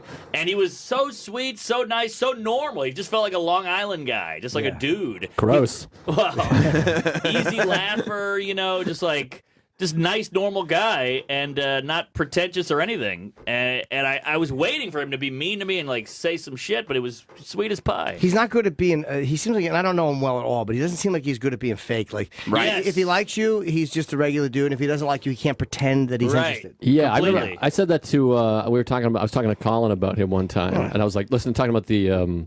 What do you call that? The commentary on Comedian. I was like, he's so mean and like cutting to Orny. And then Colin was like, to be fair, he's like that to Steven Spielberg. He's like, that's who he is to everybody. So you're like, well, that's kind of nice. Yeah, the one thing I don't want Go to ahead. say too much. Ah, geez. It's very early in the morning. He's not listening. I did a thing where I tried a new joke in the middle of my set, and it kind of was dipped more than the rest of the jokes, the tried and true stuff. And I was like, all right, well, that didn't work. Now back to the act. And he was like, don't do the back to the act thing. That's weird. Don't take yourself out of it. And I was like, oh, okay, yeah. I was just bombing, so I felt I had to say something. He's probably right. He's probably right. Yeah, that's not a big secret. I mean, that's this guy who's a great comic, just giving you a pointer on one little minor thing. I know where Mark's coming from, though. He had this like life-changing conversation. You want the relationship to continue, and the last thing you need is Jerry going, "Oh, you just go on the air and you just talk about the whole conversation. Forget this." I get but it. he didn't say any. You're not revealing anything that he said that's embarrassing. You're just talking. But here's the craziest part. Oh no! So he goes back on. He's doing 2 sets, which is why I think he hung out. Yeah, of course. So Let's be clear, he does not like you. Yeah, you were something to do. Exactly. You don't think he was lost in conversation? No, I don't. I think he knew he had another set he wanted to do, and he's like, all right, well, this guy's tolerable. Yeah. I'll take tolerable. I'll take it. So he leaves. He goes back up, does another set. So I was like, I'm going to watch. I've already missed 7 sets. Fuck it. You know. My life's What in night of the toilet. week was this? This is like a Wednesday or a Tuesday.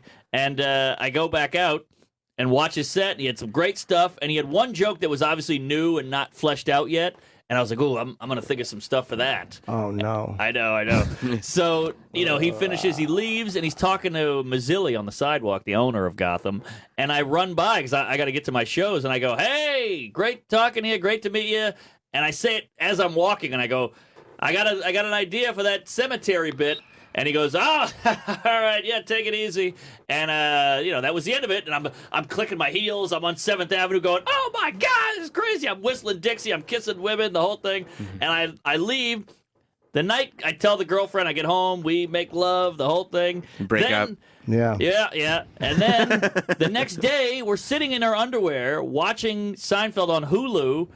And I get a text from him. His name pops up. I show her. She's going, oh, my God, this is crazy. We're jumping up and down our underwear. You're really overreacting. Yes. It's exciting. I get it. It's exciting. It's exciting. He's texted me. And he goes, what do you got on the cemetery bit? That's the Whoa! text. Oh, and I had nothing. So I had to sit down and write something. So you didn't have, when you said I got some ideas, you did not have I had ideas. 0. What are you kidding? I was fucking around. I was being folksy. Right. Yeah. Oh, that's so goddamn funny. So you went to work. Yeah, so I sit there with a pen and pad. I kick her out of the apartment. I can't have any distractions. So yeah, it's like, look, honey, we got to break up. I got to write this joke. Yeah, That's fucking hilarious.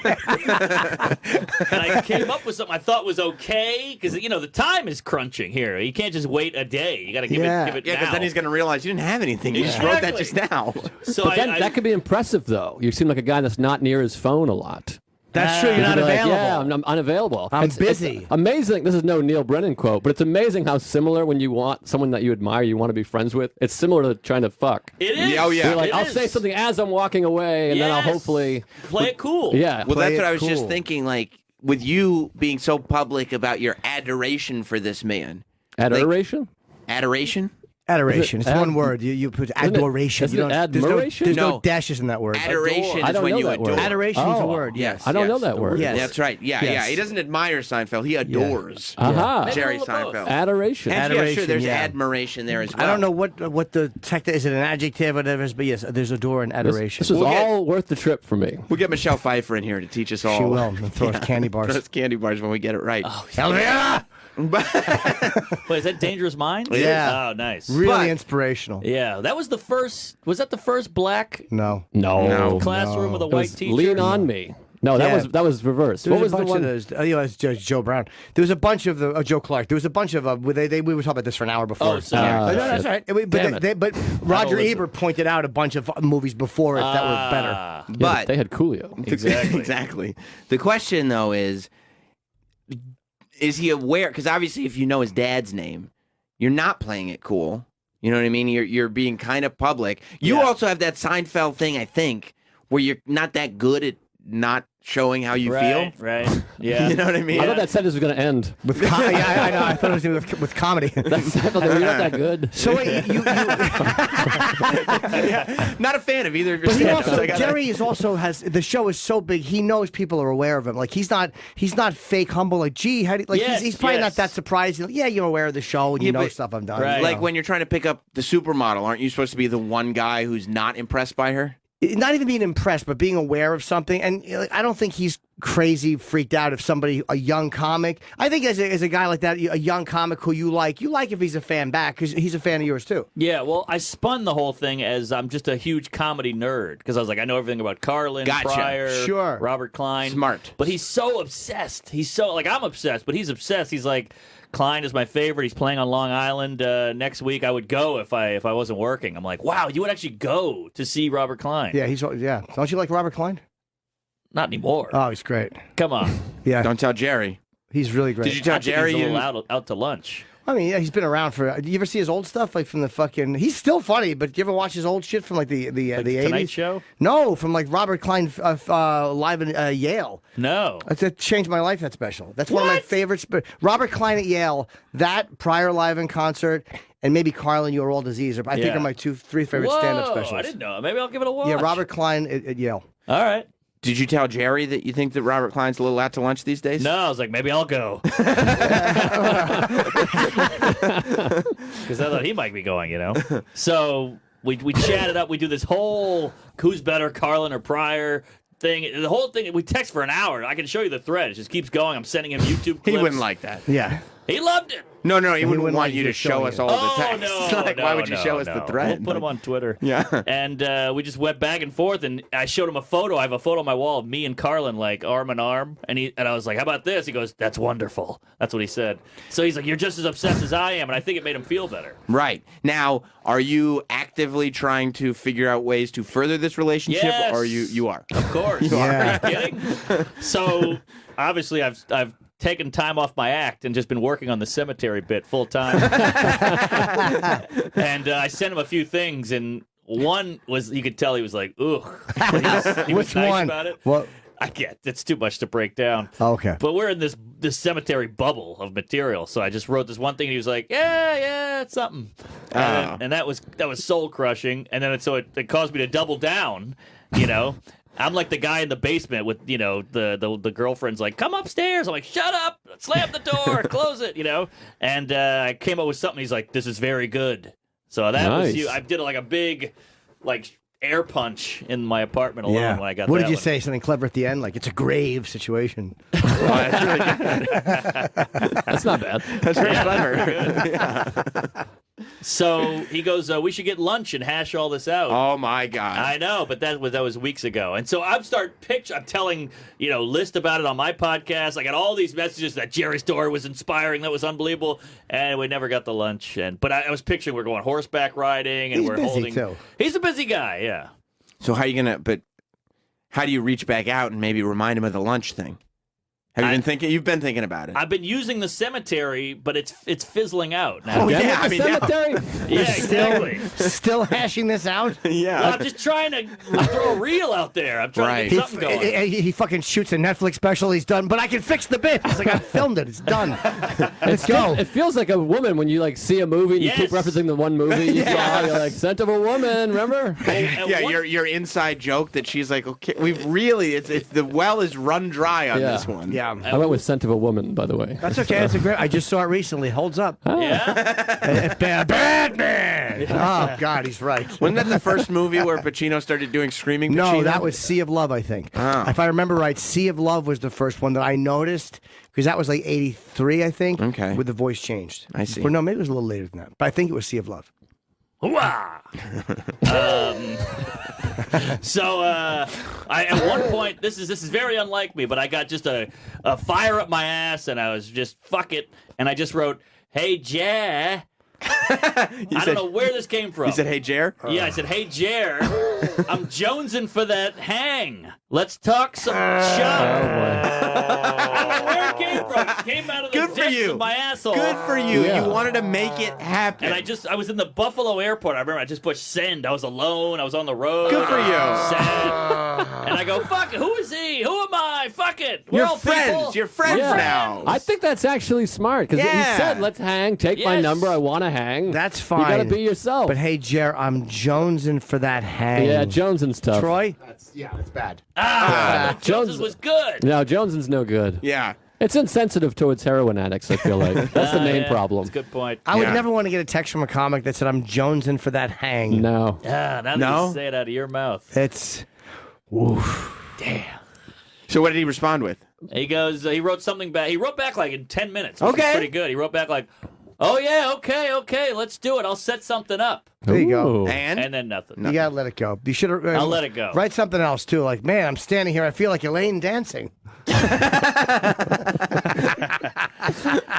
It's hard. How Just long send ago him was Kramer that? gifts. How long ago was That that? was 3 weeks. Oh boy. Was it 3 weeks ago? Yeah. That's not bad though. 3 weeks is nothing. We still have a chain of quite a lot of texts. That's like fine. I feel like Okay. this is how sad and fucked up I am. Colin Quinn got married. Yeah. Yes, he did. He was there. Jerry Yeah. was there. Yes, he was. Yes, he was. He was a table next to me. Yeah. No, At wasn't a table at that next to game. all of Next us. to The three us. of us were all Please. there. I thought about doing the Elaine thing because he was on the dance floor for a minute. I thought it'd be fun to get in front of him and do the Elaine. He would have dance. loved it. He went He would've- crazy. Yeah, I Yeah. think he would have been jonesing for a hang after that. He would have gone like this. Mark, who? I've been hanging out with the wrong Tuesday. Yeah, the wrong storyteller. But I remember thinking, like, if I go to that wedding, I wasn't invited. But if I go to the wedding, I could see three him of and us were there. and it wouldn't be weird. That's Yeah. where I was. So that's a pretty good place to be at. Like, I would be excited to talk to him, but I could just go, oh, hey, Jerry. And you go, hey, Mark. And we talk. That makes sense. That's why the last week when you were in here off the air and you said, was Jerry at the wedding? And I went, yes. You were like, ah! And Mark does that thing where both arms go up like opposite robot. Like, ah! I got rock'em sock'em. Yeah, like My a neck freeze goes up. frame. Yeah. Yeah. No, but here's the hardest part about knowing a celebrity too. Like when you know a celebrity or you have a bond with them, is letting it go. It's really hard to let it go because you have to remember everybody who interacts with them responds the same way. Yeah. Who's Yeah. on our level? You know what I mean? So you just got to let it go and then realize you'll reconnect. Because how many friends do you have that you don't see for weeks, but you don't think about it because they're Sure. not guys you look up like. You know, you and I can go with fucking 3 weeks without seeing each other. And I see at the cellar with Colin, or it's not a big deal. So No. that's how it is with them too. Right. You just got to let it go and let the relationship fade if it has to fade, and it will always It'll come come back. back. Yeah, you'll see them again. If it's meant to be, let it go. And if it flies back to you, it was meant to be. That's a good point. Yeah. Yeah. I think that's a Adoration. Neil Brennan quote. No, that was Kevin. Oh, right. You're confusing Yeah, the Brennan. God, fuck him! What the fuck is he doing? Norman's on again? Yeah, you fucking tell his story on fucking Wednesday. But here, all right, you want to get real deep and gross and I do. sad. Oh I boy. do. Well, go ahead, I boy. shouldn't say this out loud, but I was so into us being close and friendly because I was picturing us, really on a paddle boat in Central Park, the whole Why? thing. It got to the place where you were like, Colin would be like, hey, Jerry, we don't hang out anymore. All you do is hang out with Mark Norman all Yes, the time. yes, Yeah, okay. of course. I picture us like doing stuff together. Tom Papa and Colin Quinn are just Yeah. sitting next to each other going like, oh, he never calls us Right. anymore. All he ever does is hang out with Norman. Yeah, like Jerry would be Huck Finn, and you know who you would be. I'm just Jim. They took out the N word. Yeah, I know. All right, so A sorry. little on the nose. Jerry made the same joke. So I started getting into Porsches because I know he No. likes them. So I started Googling. I've been YouTubing But you can't Porsches. afford a Porsche. I know, but I thought about buying one and then Oh, going, my- hey, Who are Jerry. you fucking? Who are you, Scotty from Boogie Nights? I was going to bring it back if you didn't like it, Jerry. Jerry, do you want to kiss me on the mouth? Scotty. Can I show you my car? I'm going to try to kiss him. He's just Mark is just sitting there watching Jerry do his set and going, Oh, that's blow my the, brains he out. really is. He is Scotty. Mark Norman might as well be walking around in short shorts with a tank top that won't cover his belly. Oh my God, Jerry's gonna be doing meth and he's gonna be standing there trying to fix him. No. Yeah. So, I thought this is how sad it's gotten. the bowels of it, the depths of my insecurity. I started getting into Porsches, and I thought if I buy one, maybe I can say, hey, do you mind if I keep this in your garage?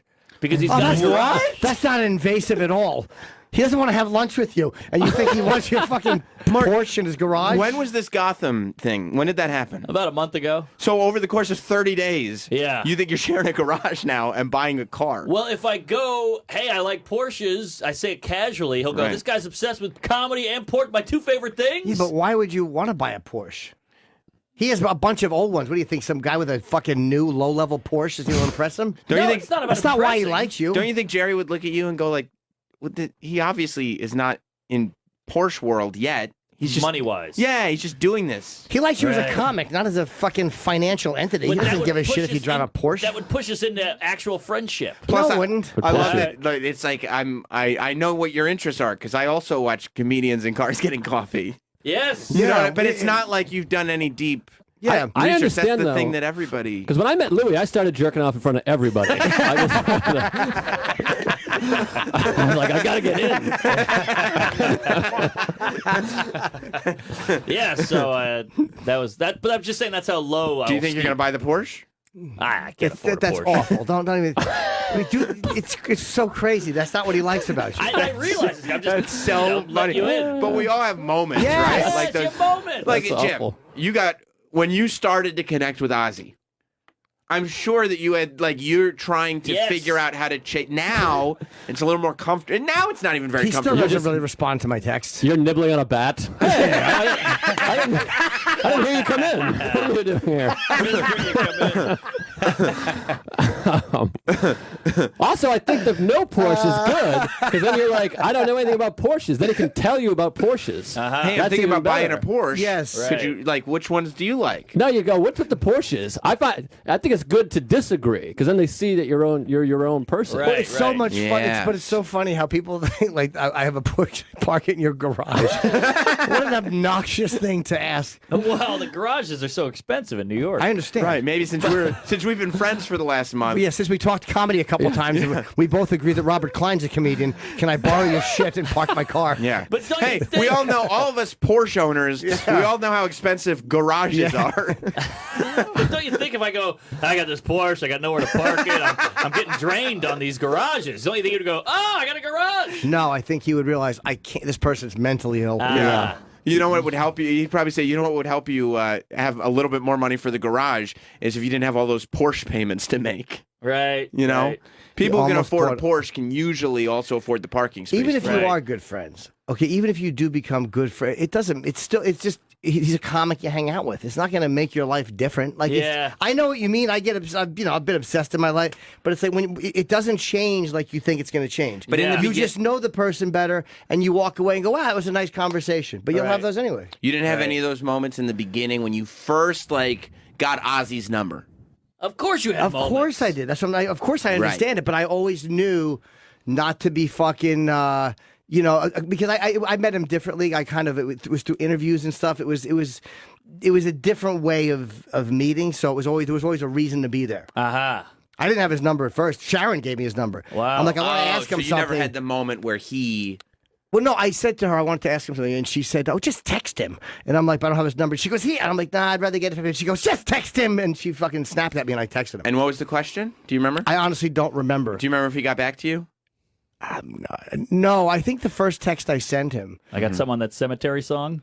He would have a song about cemetery. I forget what I sent him, but there was one time I sent him a picture of me and Sharon because he was in another room while I was interviewing her, and I didn't talk to him, and then he got back to me like a day later. Hey! But he didn't have his phone with him. That's why. All right, that's pretty good. Yep. But I saw him that day, and he goes, "Oh my god!" And Sharon goes, "He loved you special." Wow. He won't stop talking. He goes, "That fucking thing," and then he invited me to his house. What? Yeah. You got a house invite? Yeah. Oh my god. Would you be okay? What if Jerry was like, why don't you come over sometime? What are you kidding? I'd be through the moon. You would. Through the roof. Through the moon. I'd be through. You are He's so giddy. What a fucking swooning fairy. I can't even think straight. I'm such a fan. Does your girlfriend go like, I've never had this type of energy? Like from me? From you. Yeah. I'd be through the moon. Jones is for that hang. Psychopath. Jonesing for that hang. Hey, remember you did say we were going to hang out if we could. Yeah. You know. Well, I got a Porsche on a flatbed. It's on the way here. Yeah, maybe he can sign a starter cap for you, and then you can lock your girlfriend in the trunk and drive off a bridge. Are you saying that Mark Norman is quite literally standing for Yeah, Jerry he certainly Seinfeld? Do you think I should show up at his house with the DVD set? Could you sign my copy of Comedian real quick? And, all right, let's go get lunch. Couldn't be any worse than wanting to park in his garage. That's really invasive. But you know when you like a girl and you're like, oh, she's from Boston. I'll learn a bunch of Boston shit. No, I mean, but I have done things that were out of character. Just I get it. I do. Sure. Yeah. All right. I know what you mean. Yeah. Yeah, I mean, we've all been there. You get this number, like this connection that you never think is going to get made. Yeah. And then, like, I've sat there and looked at phone numbers that I'm like, I shouldn't. Should I? Oh, yeah. Should I pursue? No, I should leave it alone. Right. You know? Of But you course. got to leave it alone. Sometimes You got to be cool. You got to be cool, but it's hard to be cool. This is an American icon. This He isn't is. Jim Gaffigan, who, I love Jim Gaffigan. Yeah. I'm a fan. I have his number too, but Jim Gaffigan's a great comic. This is Gaffigan like, probably sells as many tickets, if not more. yeah. No, yeah, is he that might- true? Or yeah, he's a fucking.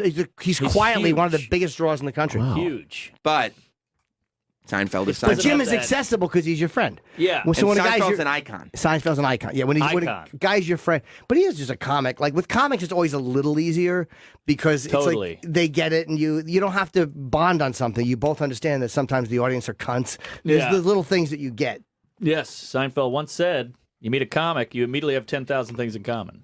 Yeah. Did you bring that up to him? No. You know what you once said, Jerry. I don't know if you can remember this quote. Jerry, 10,001. Both like Porsches.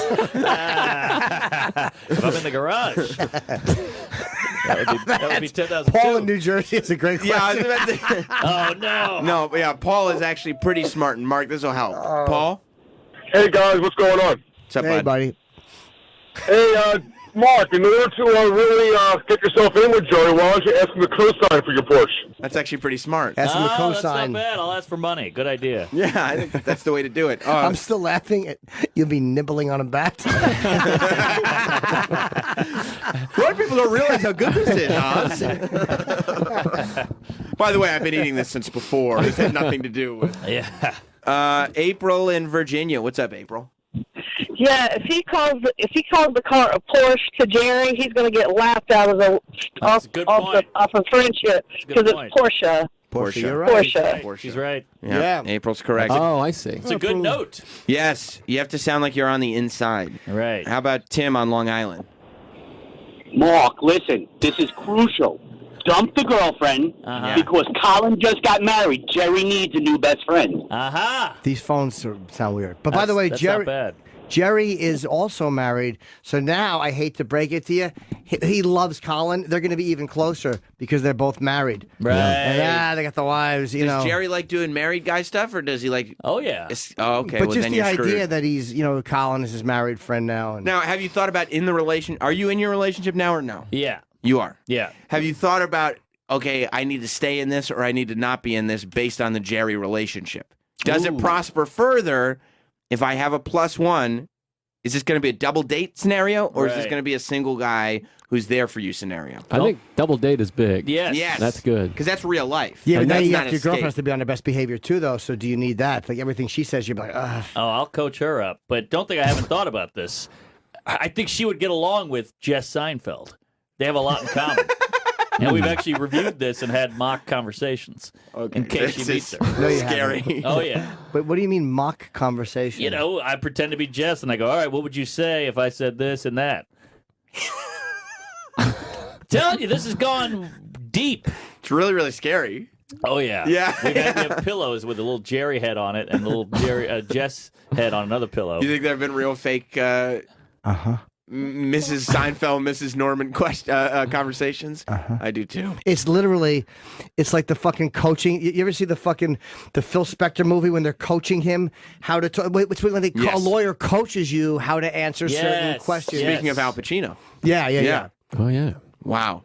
Joe, you looked absolutely terrified when Mark just said that just now. Yeah, that's no good. You can't do that. But I think that would be good. I think a double date would be good. Yeah. Because your girlfriend's very personable. She's personable, and she's not blown away by celebs, which is a nice little So quality. how did she feel about the fact that you are trying to pursue this relationship where you are coaching her? She's cool. She gets it. She does. She wants to win too. She wants to have a good game. She's got the spirit of a champion. Yes. Yeah. But things like that never work. It sounds so stupid and corny. And we've all believe me, we've all fucked up. I blew a chat with Alan Alda. Is that right? We've all made asses of ourselves. How did you blow it with Alan Alda? I put in my second. It's embarrassing. I was just whatever. Louis introduced me to him actually at a movie premiere, and I was just talking to him at the bar, and I loved Alan Alda so much. I had been trying to meet him. MASH or and what are we talking? I had a picture. I had a picture with Alan Alda, and I brought it. Oh! Wow! What are you giving me shit for? No, I would never do that. I know, That's but awesome. I love Alan Alda. Yeah. He's one of my Now, favorite are we people. talking 8x10 wallet size? 8x10. Okay. So Louis Wallet size. Ozzy and Alan Alda, you got a lot of range. Yeah, I really am a creep. But anyway, so Louis brings me. We're going to go to this movie premiere, and on the way, it was an independent film he did with Alan Alda, and Louis said, "Do you want to come?" And I'm like, "Sure." And he goes, "Yeah, I'll introduce you." But then we're going, and he goes, "I don't think he's going to be there." So I had this fucking picture I was going to get Alan Alda to sign of me and him. Douchiest move. I know. Your friend is introducing you to I know. 2008, maybe humiliating story. Wow. So I go, and we don't wind up. We wound up going to dinner instead because Alan Alda's not going to show. But then Louis goes, "Hey, I heard he's actually going to be there." So we go. Are you holding it physically, or do you have a bag? It's in something. I mean, I'm not that fucked up. Does Louis know that you're bringing it? No, Louis doesn't.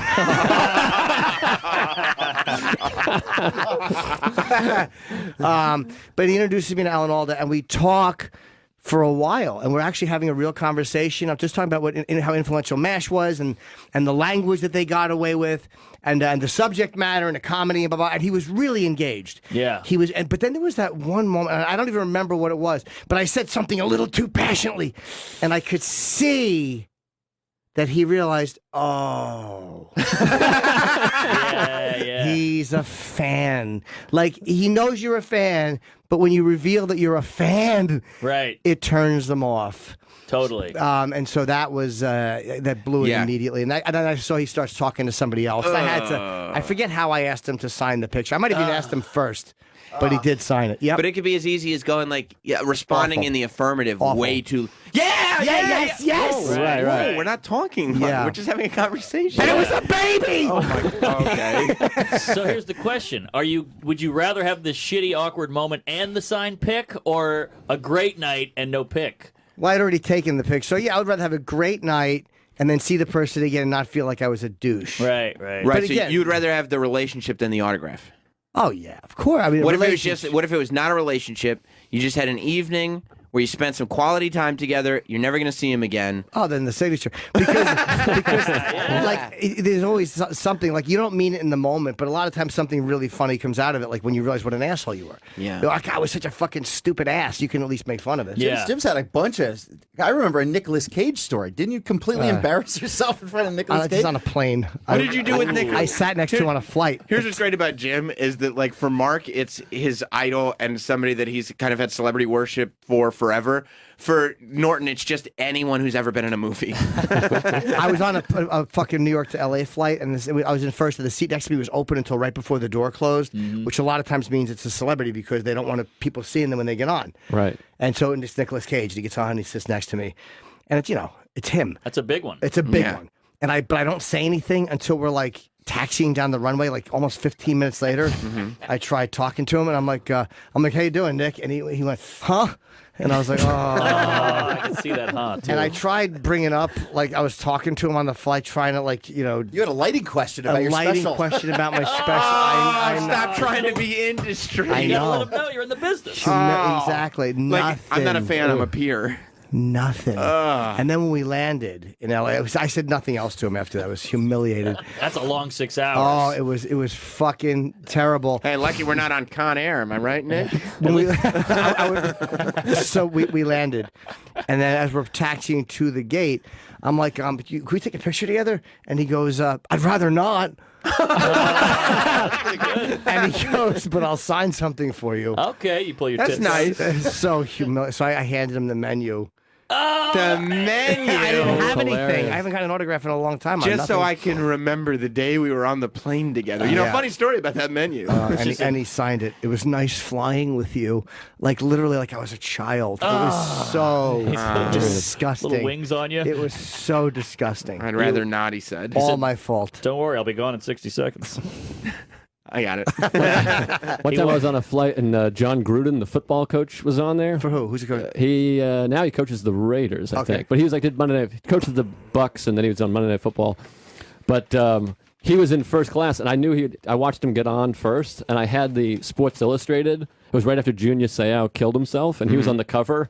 And I didn't say anything to Gruden, but I kind of like held the Junior Seau like up here, facing out, like he might be like, "Oh, Junior Seau, I'm a football Football I'm man. just reminding him of his dead friend. And they're like, hey, remember hitting? Look at this. And did he react? No, I kept looking at him, hoping he would look up and be like, "Oh, you like foot?" Like I don't know what he was going to do. Like, hey, we switch seats. We can talk about football. It's probably so rare that he encounters a football fan. Yeah. It's such a niche audience, you know? Yeah. It was embarrassing. It's humiliating, right? When you look Yeah. back at this, be like, oh. Yeah. Yeah, it's tough. I wonder. I'm jonesing for that hang. I'm jonesing for that hang. It's one of the worst texts I've ever heard. Yeah. Back to that one. Because that hang, as in like that, I'm jonesing for that hang. Yeah. And then he's like, ugh. Yeah, that is, boy, now that I look Who'd back. want to be friends with the guy that wrote, I'm Jones? I have to jonesing think, for that hang. would I want to talk to a person who sent me this? Right. Let's say you think met an about open micer and you said, and he wrote to you, I'm jonesing for that hang. You'd be like, oh no. That's why I liked hanging out with comedians fool. because, comedians, their brains work differently from normal people that would write something like, I'm jonesing for Yeah, that like hang. he knows you admire him. He knows he's an icon. Like he's not above saying, all right, yeah, the guy's a fan of my stuff. Of course, he's Seinfeld. But then there's a point where it's got to be like, yeah, we're just two comics. Like you like Robert Klein, I like Carlin, you like Pryor. Like you're just having a real conversation. Yeah.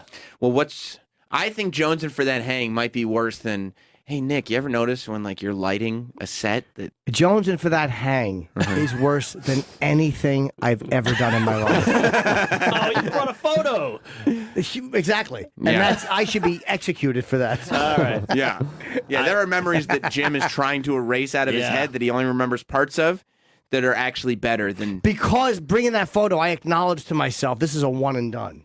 Right. I won't, Yeah. But Seinfeld's a comic, so there could be Yeah. another night. Right. No. You could Joan... I think you're fine. That's a bad text, but I think you're fine. I think we should do, as soon as we're done here, text him and be like, sorry about that jonesing. Maybe. Text. I think that'll get you The back guys in. on the air thought it was a stupid idea. Yeah.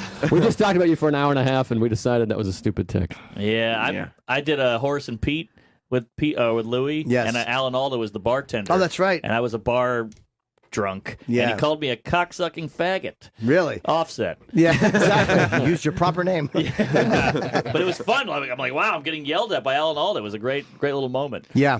Wow. Yeah, he's one of my favorite people. But I finally got to interview him once, and But when you look up to somebody like that and you love them so much, it's so much more important when you meet them. It means so much. You're like, how can I? That's what you got to realize. Give up on the idea of making the relationship more than it is. Yeah, that's what it is. You're right. Yes. But I know it's really hard because you to, want it so bad. Like when I was stupid Ozzy, I texted it once or twice. Like I don't ever text him. I mean, maybe 5 or 4 times in 2 years. Like I just don't do it. Yeah. Don't do it. Don't Yeah. do it. That's the way you have to do it. But seeing that name pop up. But if you have a real unbelievable relationship, so feeling. what? Just put Jerry Seinfeld for me, and I'll text you. That's not bad. It's just a weird dick pic.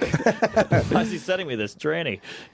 You're able to handle yourself a little bit better in these celebrity situations, Joe List? I mean, I don't have anyone like Jerry. Well, you and Louie are actually buddies. Well, we've gotten close now, but yeah, I definitely So went you don't through end up that a little jonesing bit. for those hangs anymore because you get to hang. Well, that was easy. The Louis thing was easier because we went on tour, so we got to know each other on tour. We were in a plane Organically. together. Yeah, so it's a lot easier. And then after that, then you're like, all right, we can text or whatever. Right. But it's definitely easier. Yeah. Hopefully, Right. it'll take you on tour. Plus, That was Louis the idea. probably more comfortable just because he's more relatable because he's even though he's huge, he's closer to our level because we watched him go from Seinfeld was famous before I did comedy. But did you ever, like, after the tour, did you, like, a month later or anything, did you hit him up and say, hey, LMK, when it's time to tour again, bud? No, I never had any. I feel like we've got Missing close those private quick. jets, bud. But I feel like we're more similar than you and Jerry. Yes, I Like, feel like a You're- degenerate. You're saying that the Jerry Seinfeld Mark Norman relationship is slightly doomed anyway. I'm not saying it's doomed. I think it's Oh, good. I think you're in a thank good God. spot. But Thank I God. think Louis just easier. Yeah, like, did you want to buy a black and white camera and take photos, and then say, "Can I leave this in your cabinet?" Yeah, no. No, I'm trying to think if there were moments like that, but Just loudly go. Isn't film better than digital, guys? Anybody else agree with me? But there are moments that we have to be like, because they understand that you admire them. Yes. So there are moments where you have to be like, yeah, well, you're like, that's happened before with Louis, where we're talking our favorite comedians or like greatest comedian. We're talking the Carlin Pryor thing. Yeah. And I have to be like, and you Right. are number one. It's like this weird thing. Yeah. But you're like, you got to be yourself. I think the key is to be yourself. It's really Right. difficult. They can see through it. Like if you think Louis is, and you just don't mention him, he's like, I know what you're thinking. How about when we were on the plane? Mark and I had a fun moment with him. We were on the plane together, the three of us, and we were talking about Louis' specials. We started talking, and we were talking about one of the specials, the one in Arizona. Oh my God, I think. He goes, I guess that was probably my worst one. And both of us are like, what? That one's amazing. We started doing bits. There's this bit and that bit. That bit, that's amazing. He goes, shit, maybe you're right. Maybe the Comedy Store is my worst one. And we were both dead silent. It was so awkward. Like, it was one of those things where you're like, somebody say something. Yeah. We both just slowly looked out the window. We were like, all right, well, you have your answer on that one. We'll be right back with more of Jim and Sam's Best of the Year Countdown.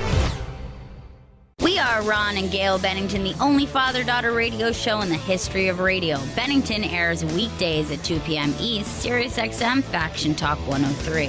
Okay, Boomer. I'm not the boomer on the show. Yeah, I know, but I want to be with the kids. Can't we just gang up on Gen Xers? They're the worst. Yeah, they stink on ice, although they did have grunge. Damn it, you're right. Bennington, weekdays at 2 p.m. East on Faction Talk 103. Recently, Billy Joel sat down behind the piano. I had a melody in my head.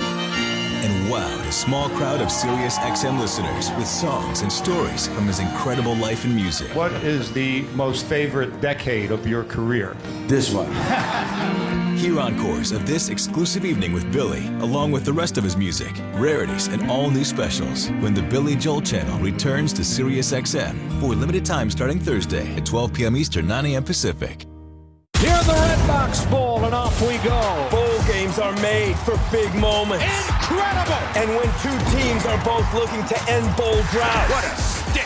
Something's gotta give. How about this? Chase Garber's lead streaky Cal. Touchdown, Cal! Lovie Smith has his Fighting Illini back in business. What a game! The Red Box Bowl, Cal, Illinois. Today at 3:30 Eastern, 12:30 Pacific on Fox and the Fox Sports app.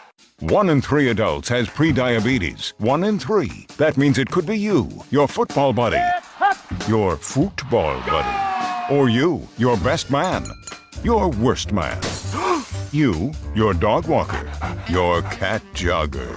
While 1 in 3 adults has prediabetes, with early diagnosis, prediabetes can be reversed. Take the risk test at doihaveprediabetes.org.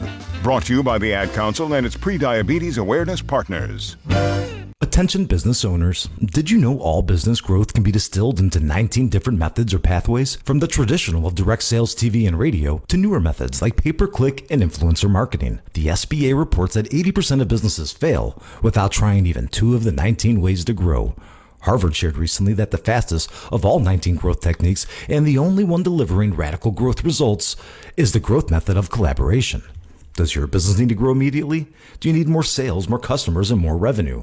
What if through collaboration, your product or service, no matter what you offer, can be placed directly in the path of people looking for what you sell? What if you could collaborate with people that have generated over 4,000 growth case studies in 30 years? Our mission is to take the current road you advertise on and widen it into an advertising highway.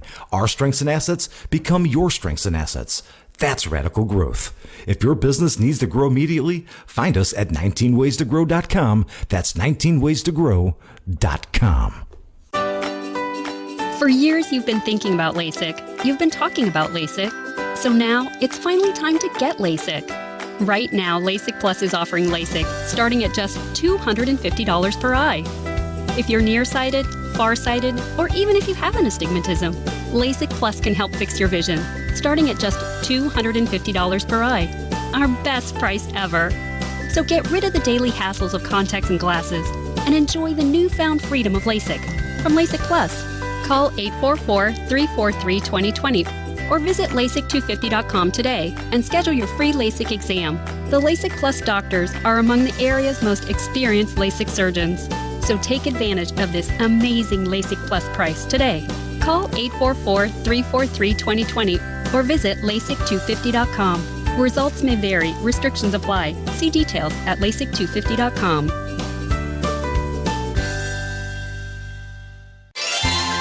We're taking a look at the best of the past year on Jim and Sam's Best of the Year Countdown. I'm Mike Montone. You may remember me from such Jim and Sam segments as Mike and Rob Go to the Exotica Convention and The Humiliation of Rob Sirocco. When Comic-Con came to town, Jim and Sam sent me out, microphone in hand, to get the pulse of the nerd community. Comic-Con, I feel like, was the birth of something that I have come to love in these Man on the Street segments that we do, and that's watching people try to stay in character as you, Mike, won't stop throwing questions at them. It's one thing to maintain character for like the first question, but when you're on like the fourth or the fifth or the sixth question and you just won't let things go, it becomes damn near impossible, and to me, that's where the gold is. Comic-Con was awesome. I loved having to give you information about every character that came up that day, just because it was, you have no clue. You're not a superhero guy at all.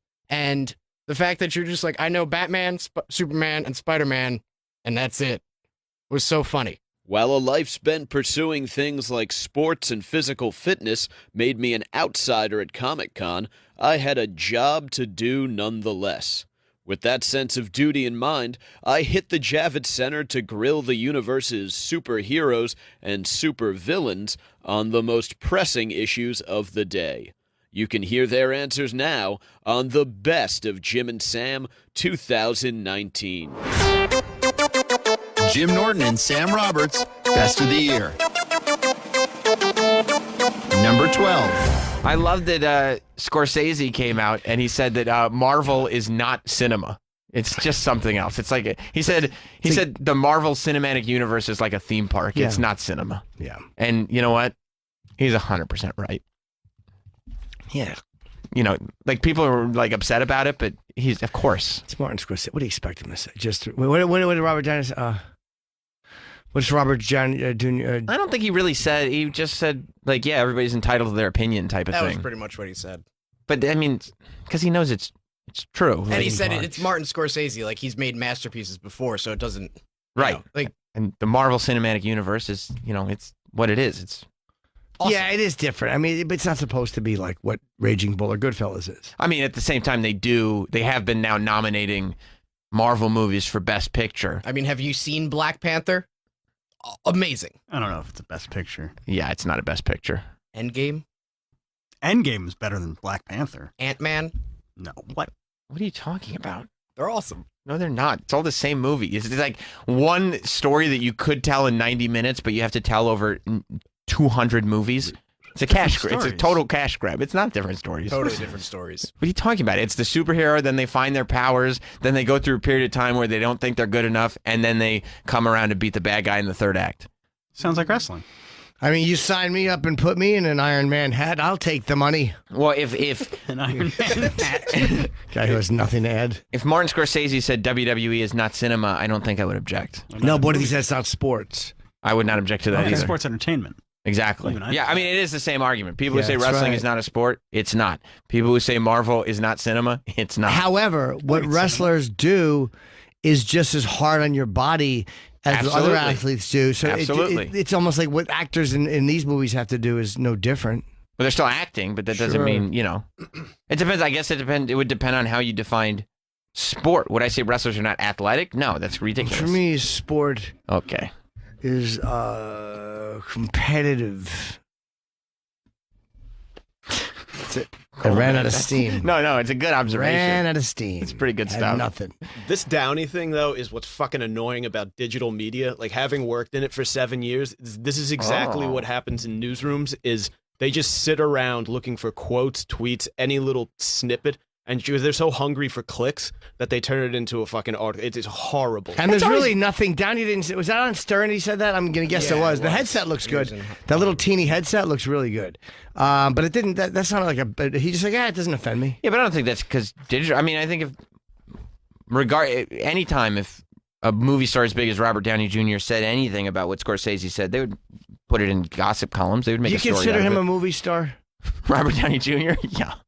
I don't think I'm going out on a limb when I say that, yes, he would be a movie star. And he's a great actor. He really is great. He's incredible. Fucker has done everything. Played Yeah. Chaplin well. Yeah. Julian in Less Than Zero. Yeah, he's amazing. God damn, is he always good? I mean, he actually made me care about the Iron Man, He's awesome.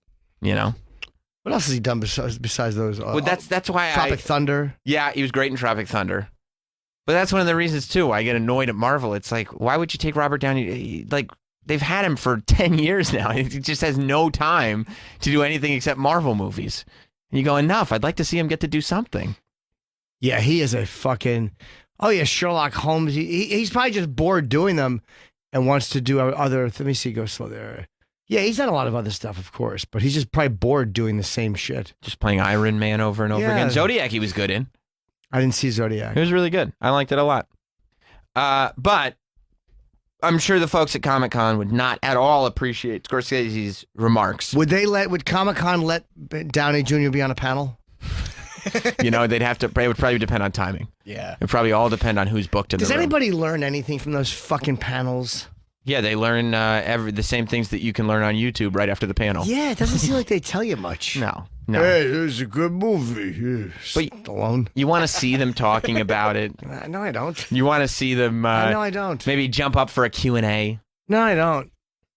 If Kiss were doing a panel, would you want to see it? The original? Yeah. Yeah. Okay, all right. So. But tell them what they're talking. It wouldn't matter. No. They'd be like, yeah, we're going to talk about Alive. And Ace would just go, I had eggs this morning, and Gene would go like, oh, I had quiche, and I would enjoy it. And you'd go like this. That was a really great Fucking panel. really that great. was That's really why- actually. That's why they make good music. They didn't fight over breakfast. Yeah. But you guys didn't go to the panels. You guys were interviewing people at Comic-Con. A couple days ago, we watched the first clip. You guys talking to Spider-Man. Yeah, and a really organic and good homemade Spider-Man costume. I couldn't tell it was even homemade. No, I thought it was like he had superimposed himself into the film. Yeah, I thought Tom Holland. Deep fake. Well, it's like before Tony Stark hooked him up with the real suit. I see. Yeah. I see. Spitting facts. I don't understand the reference. Travis? You do me a favor and isolate these spitting facts. As soon as you heard it, did you know that was... Yeah. Doctor Strange is pretty good. Isn't it great that when they're wrong just with Rob? when it's just met with like utter silence, just stunned disbelief of those with ears. You don't even want to acknowledge it. You know, I had the intro from Monday's show, but now I have another one. Spitting facts. Okay. That's right. All right. So who do we want to start with, Mike? If we go, Travis had put him in the order that he liked best. I think he's right. Thanos was a lot. Yeah, you guys had started Thanos. Yeah, but a then little you didn't history get to it. lesson with Thanos. Oh, good. Yeah, Thanos. Of course, he wiped out the Marvel X-Men. And now That's he's a pretty good costume. It is a good costume. He's at Comic-Con. Yeah. He's got the cardboard that makes his arms bigger. He's got the big fake jaw and everything. Yeah, a lot of detail in that costume. It was good. Let's take a listen. Excuse me, Thanos. I have a moment for Sirius XM. Wait, the jaw doesn't move? No. Nah, that's not that good Widespread then. reports that you're planning on engaging in mass amounts of genocide. How do you respond to that? I wouldn't call it. I would say it was good for the universe. I'd say good for resources, good for the life to prosper. Possible. He doesn't sound like Thanos. No, Thanos sounds very confident. That's not a very powerful voice. I'd say it's good for the universe. That's very, very good. Possible. He sounds will prosper. nebbishy. He does. Those sound a lot like some of the reasonings that we've heard from people like Hitler before. Oh my gosh. What differentiates you from the Third Reich? I think I'm a better leader. I think I will lead the universe in the right direction, and I know life will prosper, and I'll make sure that'll happen. He says prosper a lot. He's a big Trekkie as well. Oh, you think he's live long and prosper? Of course he does. You know he has a Star Trek shirt under that for his next event. You're probably right. He's got to wash off the purple. Yeah, and go to his next. Wash the purple. Just takes the mask off. Goes to his next event. I'm the admiral from this town. I mean, he probably wasn't looking to answer questions about Hitler at Comic-Con. That's true. But I mean, Mike isn't wrong to bring up the similarities between what he's saying. Again, these are some of the same things that Hitler said during his beer hall push. How do you respond to comparisons to the Fuhrer? I know that I'm trying to make the right decision for the great of the universe. So you admit that you have a lot in common with Hitler? There's some little bit of similarities, but I'm trying not to do it in a bad way. But you want to eliminate like half the world's population. He killed 6 million Jews. How is that? It sounds like what you're trying to do is worse. Worries that you'll meet a fate like Hitler himself. Who edited this? I don't know. I am not the best video editor. No, you're the worst. Those skills leave a lot to be desired. We could smooth out those syllables a little bit. Just jumps. All right. I can't even tell. It's like one sentence. But on Milosevic or any of these other well-known dictators who have engaged in widespread mass murder? I guess we'll see what happens. I guess. Should you be brought up on criminal charges and taken to trial at The Hague, what defense would you mount? Because it sounds like what you're planning is pretty indefensible. Like for the great of the universe, I feel like it's going to prosper. I feel like in the long run, it's going to. He's trying to stay in character, but he's in the long run. He's not happy about the Hitler stuff. No, he's not. No, it's tough to deal with. Again, these are some of the same things we've heard out of history's greatest monsters, and frankly, it doesn't reflect very well upon yourself. People see me as a monster. I agree, but I guess we'll see what happens. I mean, people have their own opinions, and they're entitled to them. That sounds like what Thanos would say. That's very, very good. Live and let live. Yeah, we'll see. We'll see what happens. I don't know. Maybe it's good. Maybe it's bad. Yeah, no, that's good. Do the right thing, not what you think is the right thing. All right, you got it. All right, thank you. Sounded like he was over it by the end, too. Mike really grilled. He did. The man in the thing. Guy's like, look, I'm an incel in a purple-headed outfit. What do you want?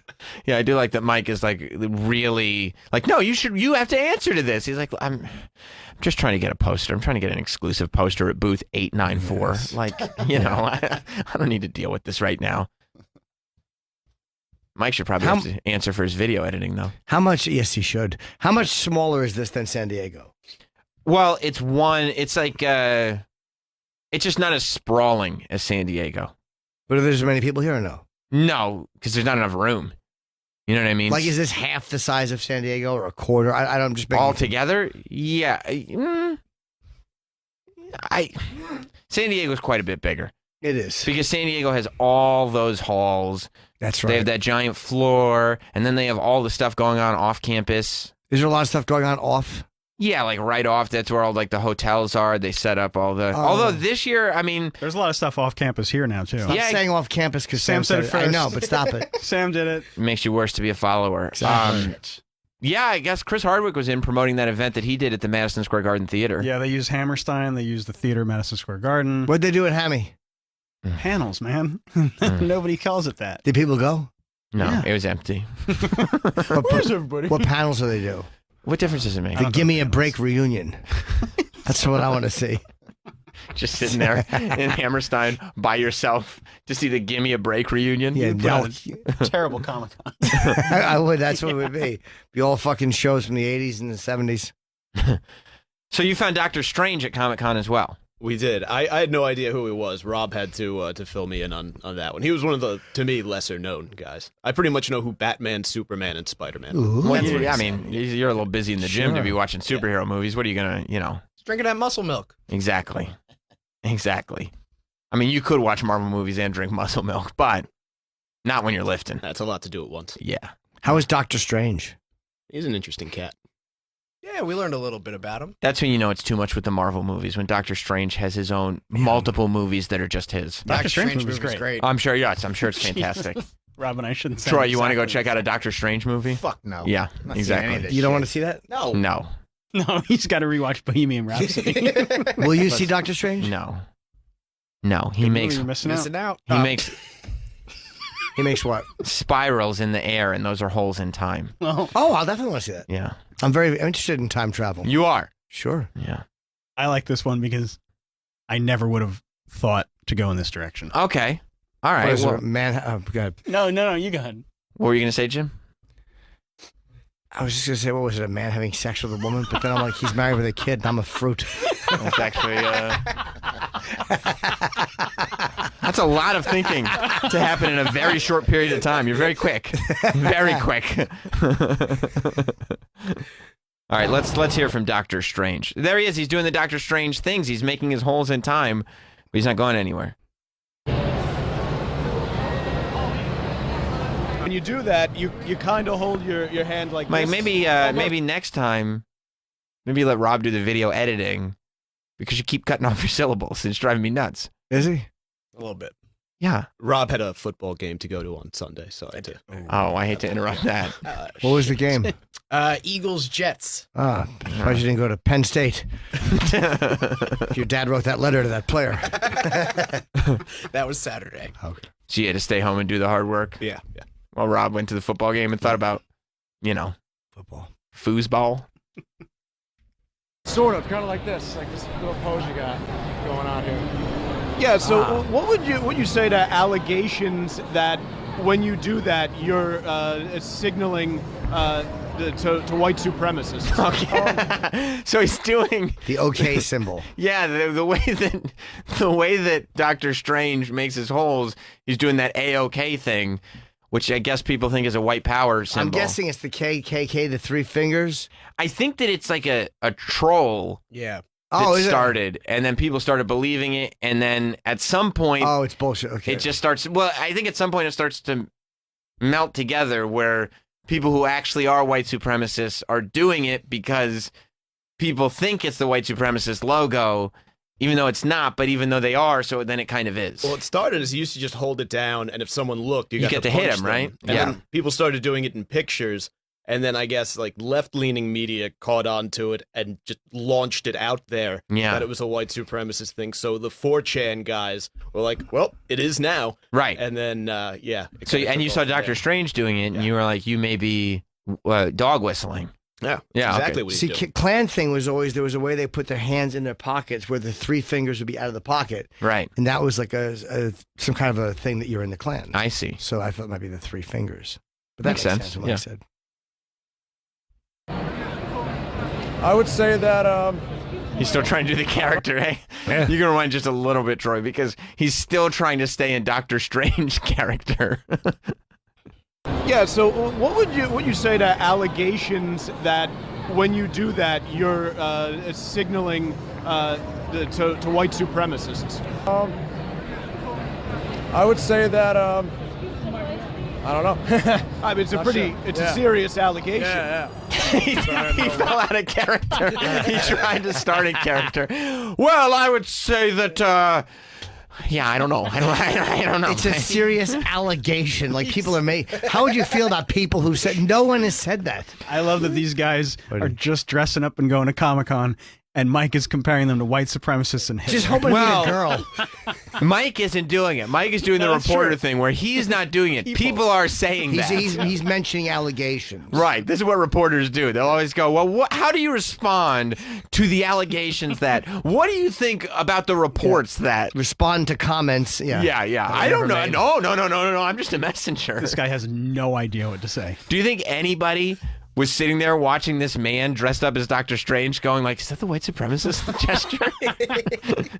Nobody even considered it. No one. I love it. Yeah, it's very serious. He panicked. He did. Supremacist. You're not. I'm Sorcerer Supreme. I protect the whole Earth, basically. I protect Earth and the Sanctum with Wong. If you know Wong, if you met him before, He's currently back at the Sanctum right now, eating a sandwich. Wong? Yeah, Wong, yes, my partner in crime. Is it Wong. appropriate? That sounds like an Asian slur. Nah, I wouldn't say so. He's okay with that. That's his name, so you know. Just every turn. So I'm sitting there watching, and immediately I think, why would his name be a slur? And it took this poor guy like 3 excuses before he was like, get his name. His first response was, no, he's okay with it. Go back a little bit.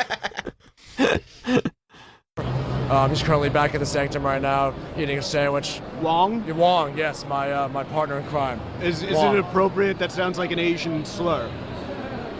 Nah, I wouldn't say so. He's okay with that. That's his name, so you know. He's cool with it. So Yeah, because he's you're friends, cool. you're allowed to do that.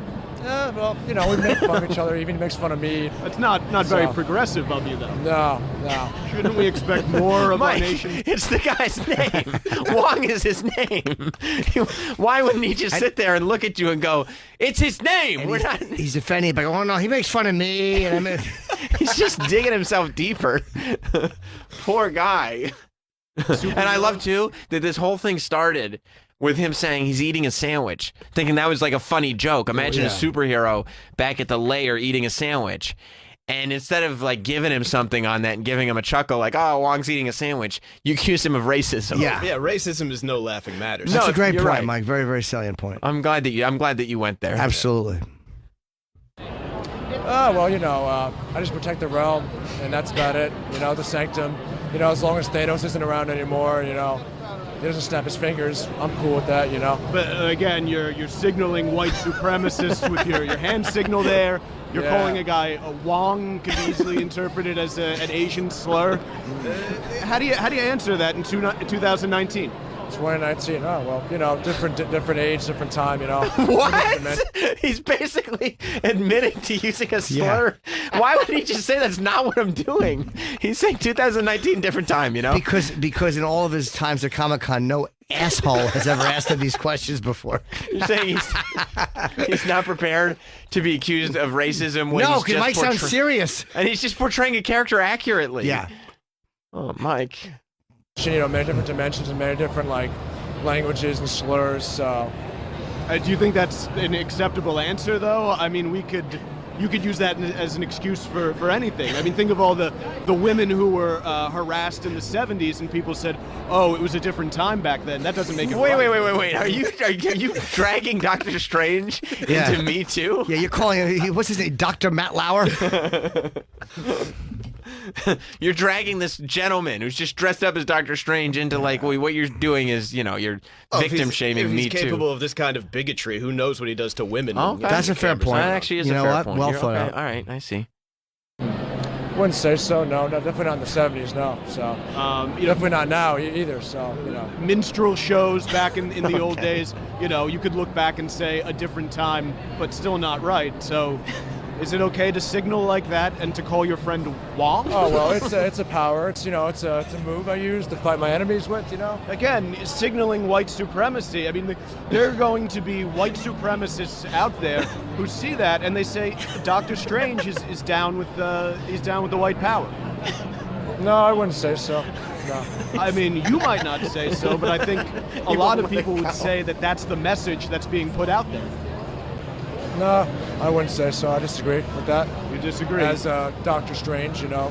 So you disavow any ties to white supremacy? Yeah, I disavow any ties to white supremacy. Yep. Pretty much, yeah. Well, we're going to hold you to that, and the press will be watching. All right. Mike just won't let it go. Hammering the guy. It's 3 minutes of just nailing him on white supremacy. What a funny thing at Comic-Con too. It's so just. Oh no! Well, you know what? Little fat joker. Oh no!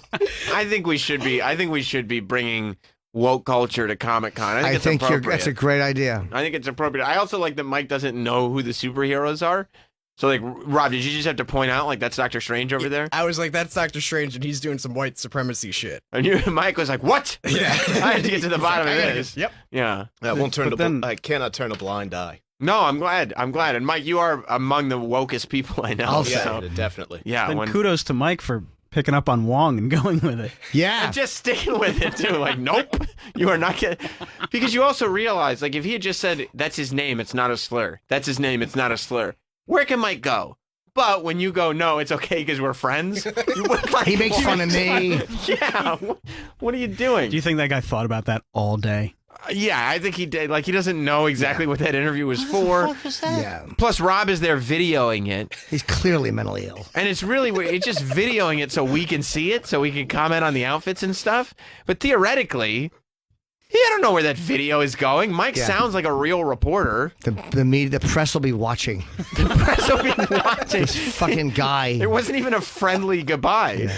Oh, no, I don't think so. I don't agree. This guy's trying to be Doctor Strange. Yeah, Doctor Strange is not okay. Fine, Doctor Strange. The press will be watching. Let me hear what the little fat Joker says. Okay, so you found the Joker out in the wild. This looks like a little fat Joker. A combination. She looks like Natalie from The Facts of Life as the Joker. Yeah. It looks like a combination of Heath Ledger and Cesar Romero. Yes. Right? A little bit of the cartoon, too. Oh, okay. Maybe a little bit with the colors and stuff. Yeah, okay. And you found the Joker. Kind of. Huh. What she believes passes as the Joker, yeah. Okay. All right. Well, I guess should we just... Yeah. Sure. Okay. I want to know what you have to say to the possible army of incels out there. Wait. Are you holding the Joker at Comic-Con responsible for the Joker movie? I am a member of the press. That's what they've been doing. That's right. So she's responsible for the incels. Yeah. Yeah, okay. Go back to the beginning, please, Troy. Thank you. Look at those biceps on Oh, Mike looks very good on camera. Very official. Well, yeah, of course. Plus, he did about 6 extra shots of protein right before he went in. That is true, yeah. Handstand push-ups. Yeah. Getting that powder in and everything. You do 2 scoops, right? Yeah, I got to pump up a little bit. Of course you do. Rob, we'll go interview the Joker in a sec. Let me just get pump on real quick. Just pulls a dumbbell out of his backpack. Sure. Mike walks around with a backpack, and it's got a voice recorder, a notebook, a hat with an index card that says press, and 2 30-pound dumbbells. It's a muscle milk. And, and he's got, it's like one of those hiking backpacks with the straw, except he took out the water bottle. Yeah, Camelback. And he just slammed a muscle milk in there just in case he needs another shot. Can you please after you're trained? Can you please wear a hat that says press in it? Like a derby, but it has to look real. Yeah, definitely. From now on. I'll hit up a thrift shop and Thank you. take care of that. Yeah. You drink muscle milk? No, I use that. It's called like Combat Pro or Combat Powder or something like that. It's like muscle milk though, right? They're probably along the same round. Yes. Yeah. It's a muscle milk, yeah. Little fat Joker. I want to know what you have to say to the possible army of incels out there who might perpetrate violent acts on your behalf. I would say you don't get it. You don't see the big screen. You don't see the production. You don't have enough. Wait, could you hit pause for a sec? She's a goddamn toothy fool. She's got her makeup all over her teeth. Yeah, she's lipstick on her teeth. Lipstick, yeah, a blithering idiot. Why would she say you don't? Did you notice instead of saying you don't see the big picture, she said you don't see the big screen? Like you definitely do. Why would you not? If you go to the movies, Rob, you love movies, right? I do. I love them. She looks like Lady Di. She does look like Lady Di, and I wish you would. Rob, what's the one thing that you always see when you're at the movies? The big what? The big screen? That's it. Everybody, nobody ever, you don't see the big screen. You see, of course you do. It's big and it's right in front of you. I couldn't help but notice that Rob zoomed in on her as she started talking. You did, Rob, didn't you? Yeah, okay. Did you notice when you were shooting her that she had a little Joker lipstick in her teeth? I might have noticed. But that's okay. You know why? The Joker is an agent of chaos. Yeah. Sometimes she gets lipstick on her teeth. Yeah. I don't know what I'm doing. You don't see the big screen. Joker, you misspoke. Rewind just a little bit, Troy. Got them there, right? Joker, you got a little lipstick on your teeth? Yeah. Screen. You don't see You think the Joker would have been as intimidating if he was doing the pencil trick with lipstick in his teeth? Yeah. You know how I got these scars? Heath, lipstick on your teeth. Lipstick on your teeth. Yeah. Let me get that for you. Yeah, let me Eats the shrimp. Yeah. Big screen. You don't see the production. You don't have enough. You're just not good enough. You know, the Bat, he's good enough. He's got theatrics. He's got all the weapons. He's got the gadgets. He's got the good stuff. He's got the works. But you guys, you sit in your basements. You get in with your moms. I don't even know. What do you even What a do? master improver. What a master improver. Why would you get all that makeup and wigs and costumes and everything and not just practice a little? She Just probably like did, but other things. Oh, so she wasn't not ready. answering a real question. She's like, I'm ready to talk about Batman. Yeah. And then you're like, what about the They inside? don't have the real bats. They don't have what it takes. Ugh. She wasn't ready to improv her way from the incels into Batman. I love The watching her Bats. be the Joker. Could you watch it all day? I literally could watch him. If she starred in this new movie, I would have seen it already. Little fat Joker. You're not good enough. You're just not finessed. That's what I have to say. Finesse. Yeah, it doesn't make any sense. It's good, though. She probably that was her stock answer for everything. Finesse. What would you say, Jim, if you were dressed up as the Joker and I was like, well, what do you think of the incels? I am one. no voice, no. And then would you laugh after it? No. You wouldn't do your Joker laugh? Oh. It's pretty good. Yeah. My army. Yeah. I'd be a good Joker. You found the Bat. We did. He was very annoyed that we found him too. He was a little bit. He got a little cranky. He seems a bit curmudgeonly. Yeah, we're looking at the first frame of this video, and he already is kind of like, glaring at you. What's the angle here? What are you doing? A here? real air of condescension. I see. And his nose hangs out underneath the bat nose. That's not supposed to happen. is No, it? no. Yeah, it does. He is a double-nosed hero. Yeah. Yeah, the bat nose is supposed to cover it, so then it's like that's his nose. But unfortunately, it just looks like a covering. Yeah. Yeah, okay. That's not the angle you went, though, is it, Mike? No. An ill-fitting mask. Yeah, the mask doesn't fit just right. Nice. And also, you can see the back of his neck. Yeah, you can definitely see the back of his neck. You can see his soul patch, too. No. Can't you? Yeah. Yeah. Batman doesn't have a soul patch, does he? Nope. No. Also, is Batman's turtleneck supposed to go to his chin? No. Through his mask? That's an ill-fitting mask.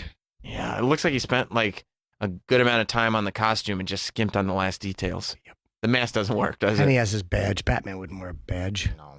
Oh, you mean his laminate? I want to wear a cape. Why don't you just wear a cape like to work? That'd be cool. You know? But wear like one of those old rich guy capes. Yeah. I think that'd be cool. Not even like a superhero cape, like an Elvis cape.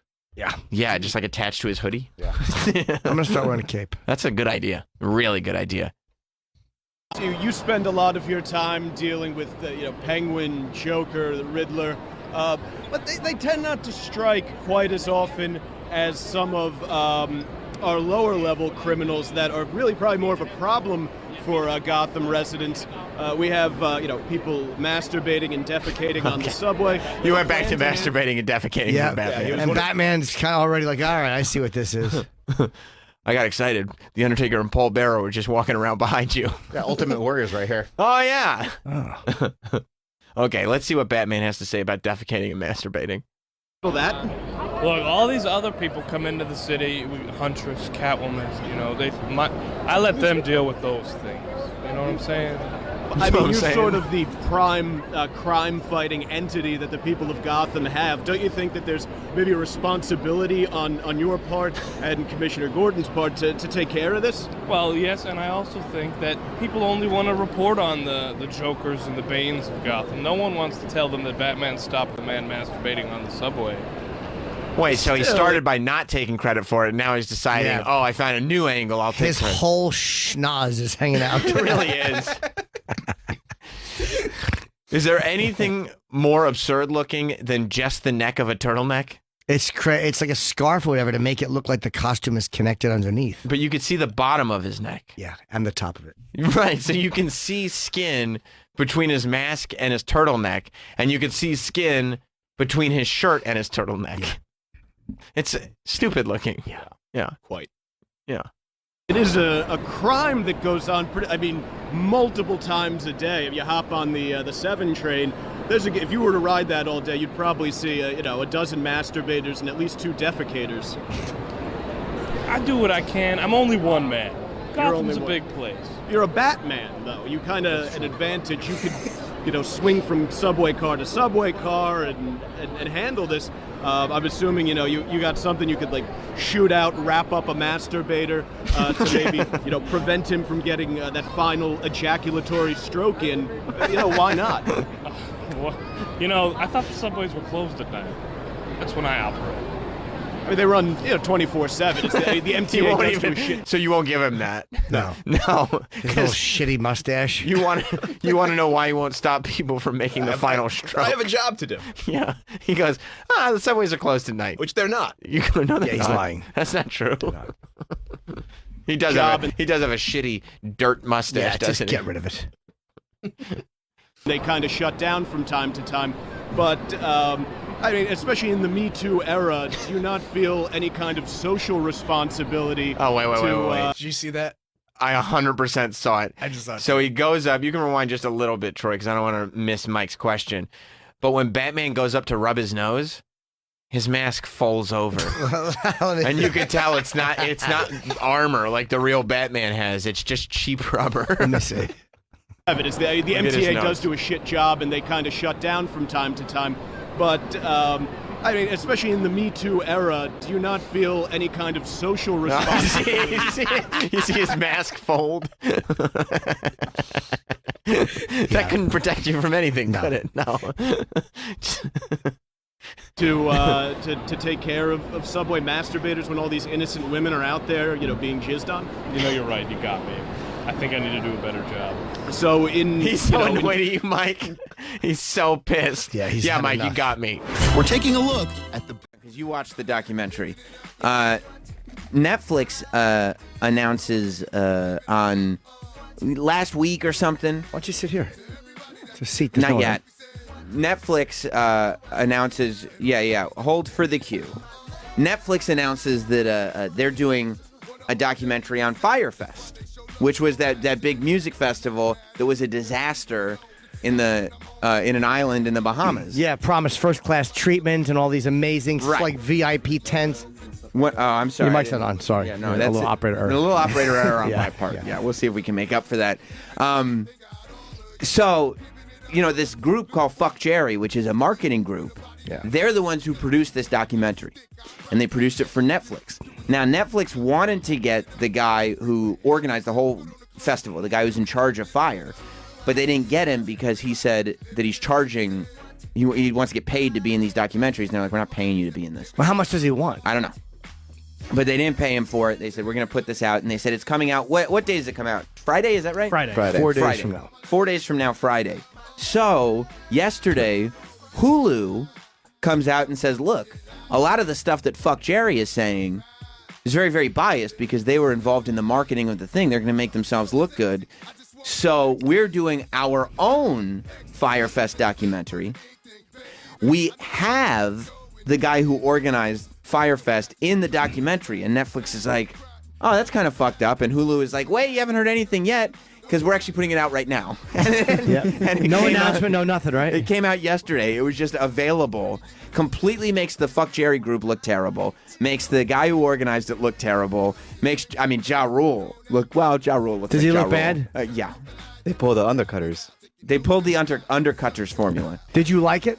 I loved it. You did? You did. It's great. It was so And I can see funny. it for free somewhere else, not just Hulu? Yeah, you can see it on, I think, Billboard's streaming it. Oh, you said and that. the Hollywood Reporter. I just gave you the login. Oh, so you haven't seen it? Don't say that publicly. You get in trouble. You haven't seen it? Then again, no one knows who Hot Dog is. No. Okay, so then before we do that, then I don't want to talk about it too much. Right. Instead, let's bring Angie in. Oh, damn it. Instead, we'll just bring Angie in, who works here at SiriusXM. And she is a big. Yeah, bring Angie in. No, I don't want him sitting next. We want to talk about Chip. Yeah, go on the other side of Jim because I feel like there should be a buffer. Well, well played. Buffer. Yeah, just in case there's any. Angie works here at SiriusXM, and we've kind of. Over the last year or so, probably a little more at this point, it's been really kind of pathetically long. More than a year. It has been more than a year. Sure. Okay, I wanted to give him the benefit of the doubt. I don't know, we- at least a year. Yeah. We've been talking to Hot Dog about how... Going home. You want to talk about Firehouse? About how he was he's deeply in in love. He's not. Well, hang on. Hold on, hang on. We don't Angie. know. We'll get to the bottom of all of it. Oh wait. He's deeply in love with this girl that he hangs out with, that they're friends. And at first we were wondering, like, oh, maybe there's something going on here. And then more recently, and I really mean within the last like 8 to 9 months, it became clear that Hot Dog had been viciously friend zoned.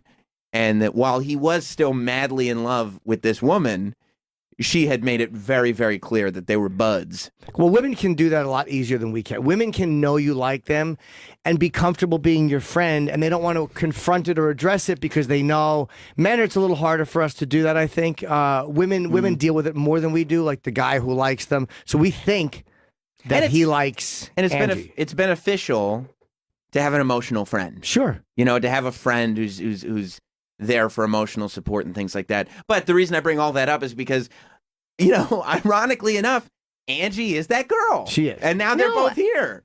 Isn't that fun? Why are you pointing at me like that? I did nothing wrong. You're pointing at me already like I did something wrong. I'm just pointing. I hate it when you point. You know, We talked about this. I hate Wait, when he wait, points. hold on. You talked about it? When did he point? What did you say about his pointing? Well, he always like, points in my face, and I tell him to stop pointing in my face, and he's doing it now. What does he say It's when he's good that- pointing? It's good that there is a buffer. Not in your face. It's usually he's pointing No, yes, down. you- no. And saying, look, down here. Down here. No. What does he No. say when he points? I don't know. Just if I'm being annoying, he's like, "Stop it," something like that. You know, I'm picking up already. Number one, Relationship bickering. relationship bickering, and number two, Hot Dog's voice has already gone up 6 octaves. No, he always does that, though. His voice always does that. 'Cause- Also, he made me wait in a restaurant by myself for half an hour on Saturday night. What does that have to do with anything? You sent him Just- home on a train so you could Yeah, hook yeah, up with like, somebody stop. else. Like, Stop it. you know, I mean, where do you want to No, start? this is not. Yeah. Stopping it there. Where No, did- but but he like, was you- like, "Oh, I found a friend on the street who's divorced." You I'm had just reservations thinking- for 8. I got there like at 8:10. We need. We're. I know if I told you I was waiting there. We're already off the ranch. Hey, hold on. When you guys were in Long Island and he was going to take the train back Okay, with stop you. it. No, No, we're just talking- we're just talking- no. you were going to take the train with him. At what point did you decide you weren't going to meet Hot Dog on the train? That is a good question. Here's what happened, right? So Hot Dog and Angie are hanging out. We're going there Stop for the it. chip show, right? Yeah. I don't want And- this. no, I no, don't it's want to talk about this Well, then why'd you volunteer to do this on the air? because we're not going to talk about. We can talk You're right. about anything else. All right, but that's not that. We're not bad. gonna. We're not gonna talk about this. We're talking about the But train. We'll Just talk about the scheduling. situation. The schedule. Yeah. Okay. Just At the schedule. 11 p.m. Hang I was on, like, hang on, "Hot hang Dog, on. go back alone." Let me explain. Okay. It was the Chip Chipperson live show. Mm-hmm. I said, Hot Dog, you know, Chip is looking for a girl for the show. A floozy. I said floozy because Yeah. I thought Hot Dog was going to bring one of his floozies. Sure. And Some instead, stripper. he brought the love of his life. That's Angie. true. He did. His partner. His partner. And so Angie came. She did a great job, by the way. She did the dating game. Yeah. It was all fun. They had agreed to take the train back together. Yes. And Right. after the show, Hot Dog was kind of cleaning up. Angie ditched him, went and did something else. Don't know. We don't know what you did. Went and did something else, found somebody else in Long Island to hang And out said, with. I'll meet you at the train station. Right. Okay, And I know yeah. this because Correct. That was bad. I Yes. actually gave Hot Dog a ride to the train station, and he was insisting the whole time, don't worry, Angie's going to meet me here at the train station. Sam and his friends, they were like, she's not coming. I'm like, no, she'll be there. Okay. And I said, that- and so I said, here's what we'll do. We'll wait at the train station with you until she gets here. I said, okay. And then he was texting, I'm on my way, until the phone call finally came in that said, now that you're at the train station, I want you to know I'm not coming. What happened? It wasn't a phone call. I called. Right. Yes. She and I didn't pick picked up. No. Yes, No. I did. No, you didn't. Yes, I You didn't did. pick up. And then you texted me, I'm not going to make it. Okay. Ouch. Because I thought I was going to. I thought I was going to. Why didn't you make it? Because I was having fun. You I see. How come you didn't invite Hot Dog back? For the fun. You Why wouldn't you also be did like, Hot Dog, say- we're having fun? Yeah, why should- didn't you invite him back? You also did say, I'm on my way. I'm leaving now. I'm calling an Uber. Yeah. Okay. You did say that. Was that a Wow. fabrication?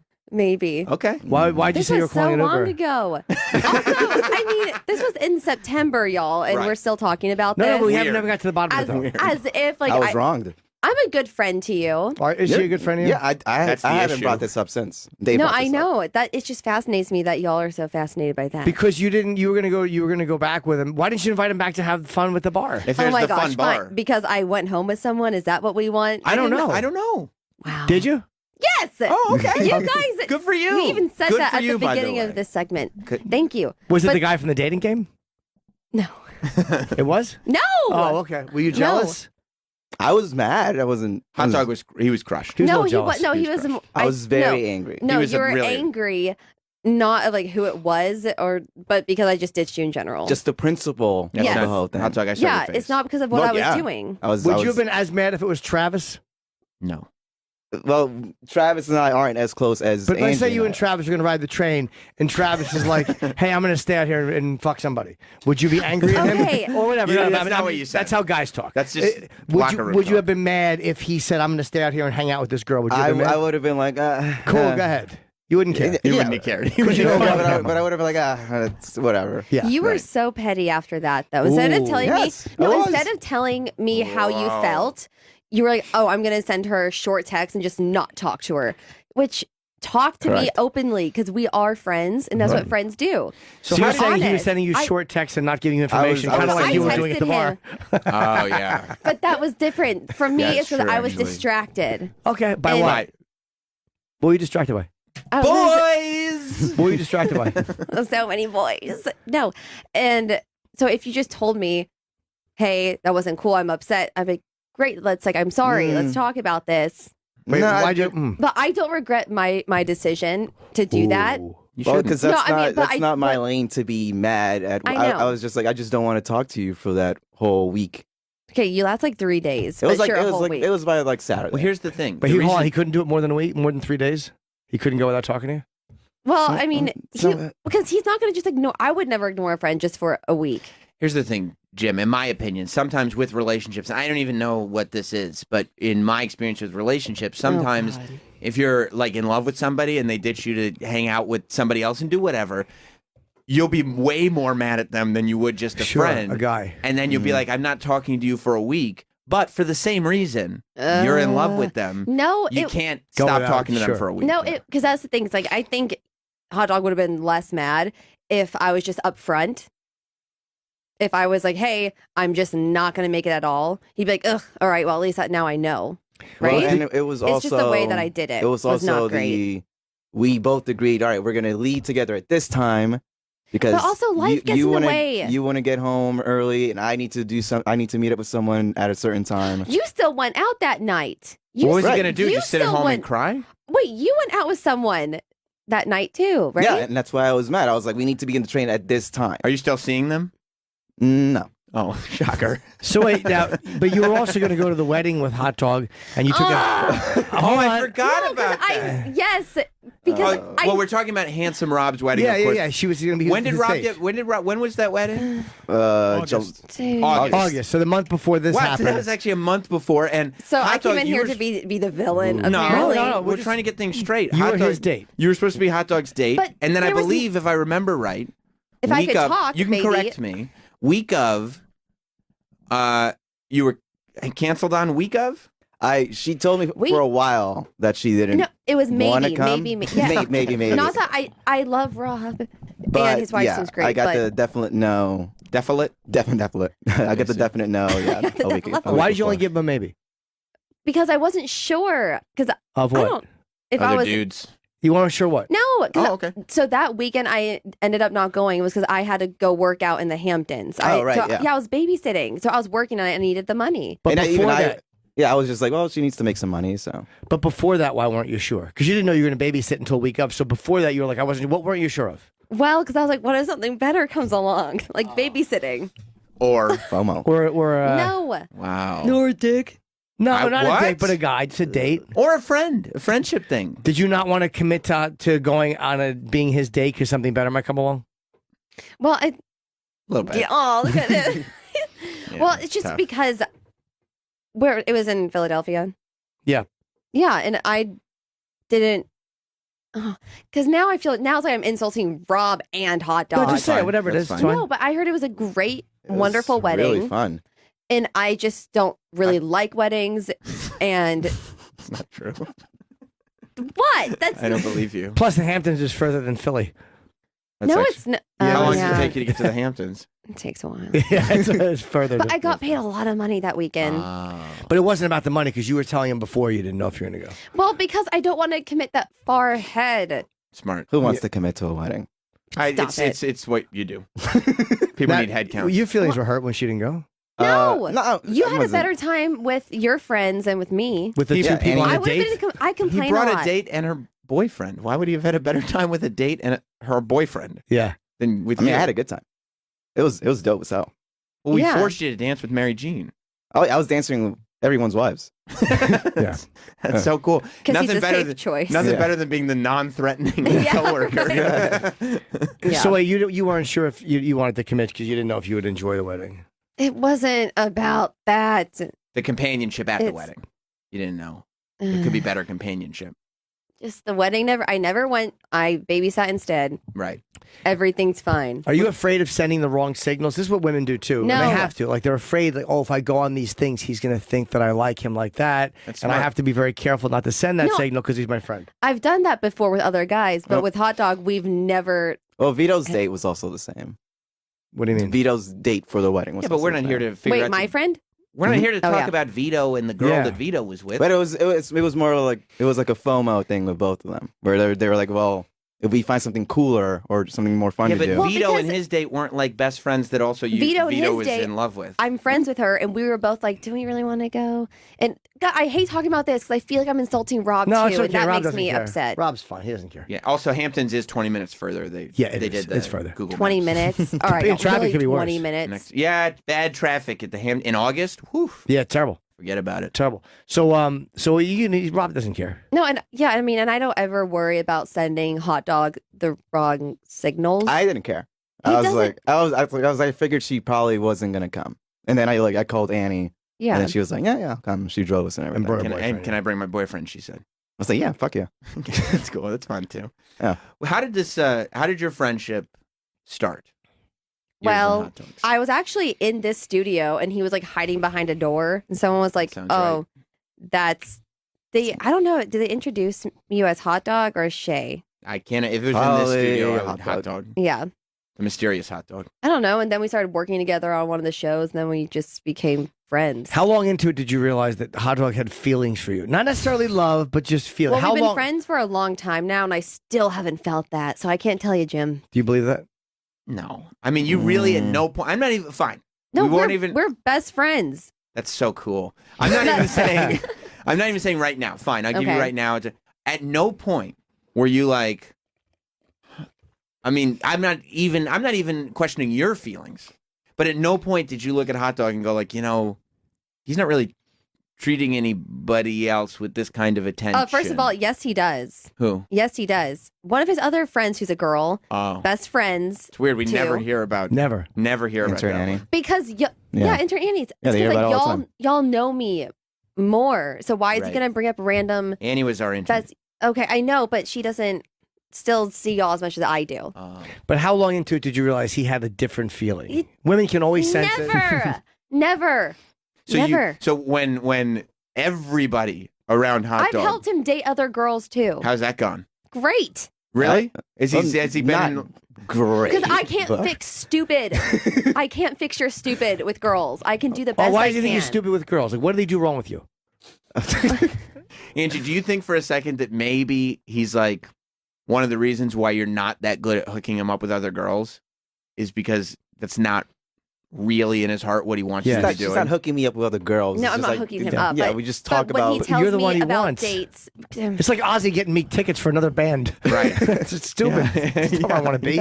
I don't know. I keep getting him tickets. He never shows up to these But concerts. I'll go on a date, and if it goes well or bad, I'll talk to her about it, and usually probably ends up bad. And Weird. then Or but- it was good, and then you're like, "Ugh," and do something hot dog like. And I'm like that. What's hot dog like? Where so something that hot dog will do, he'll say something that sounds like so much of an insult, but he just thinks it's normal. It's called negging.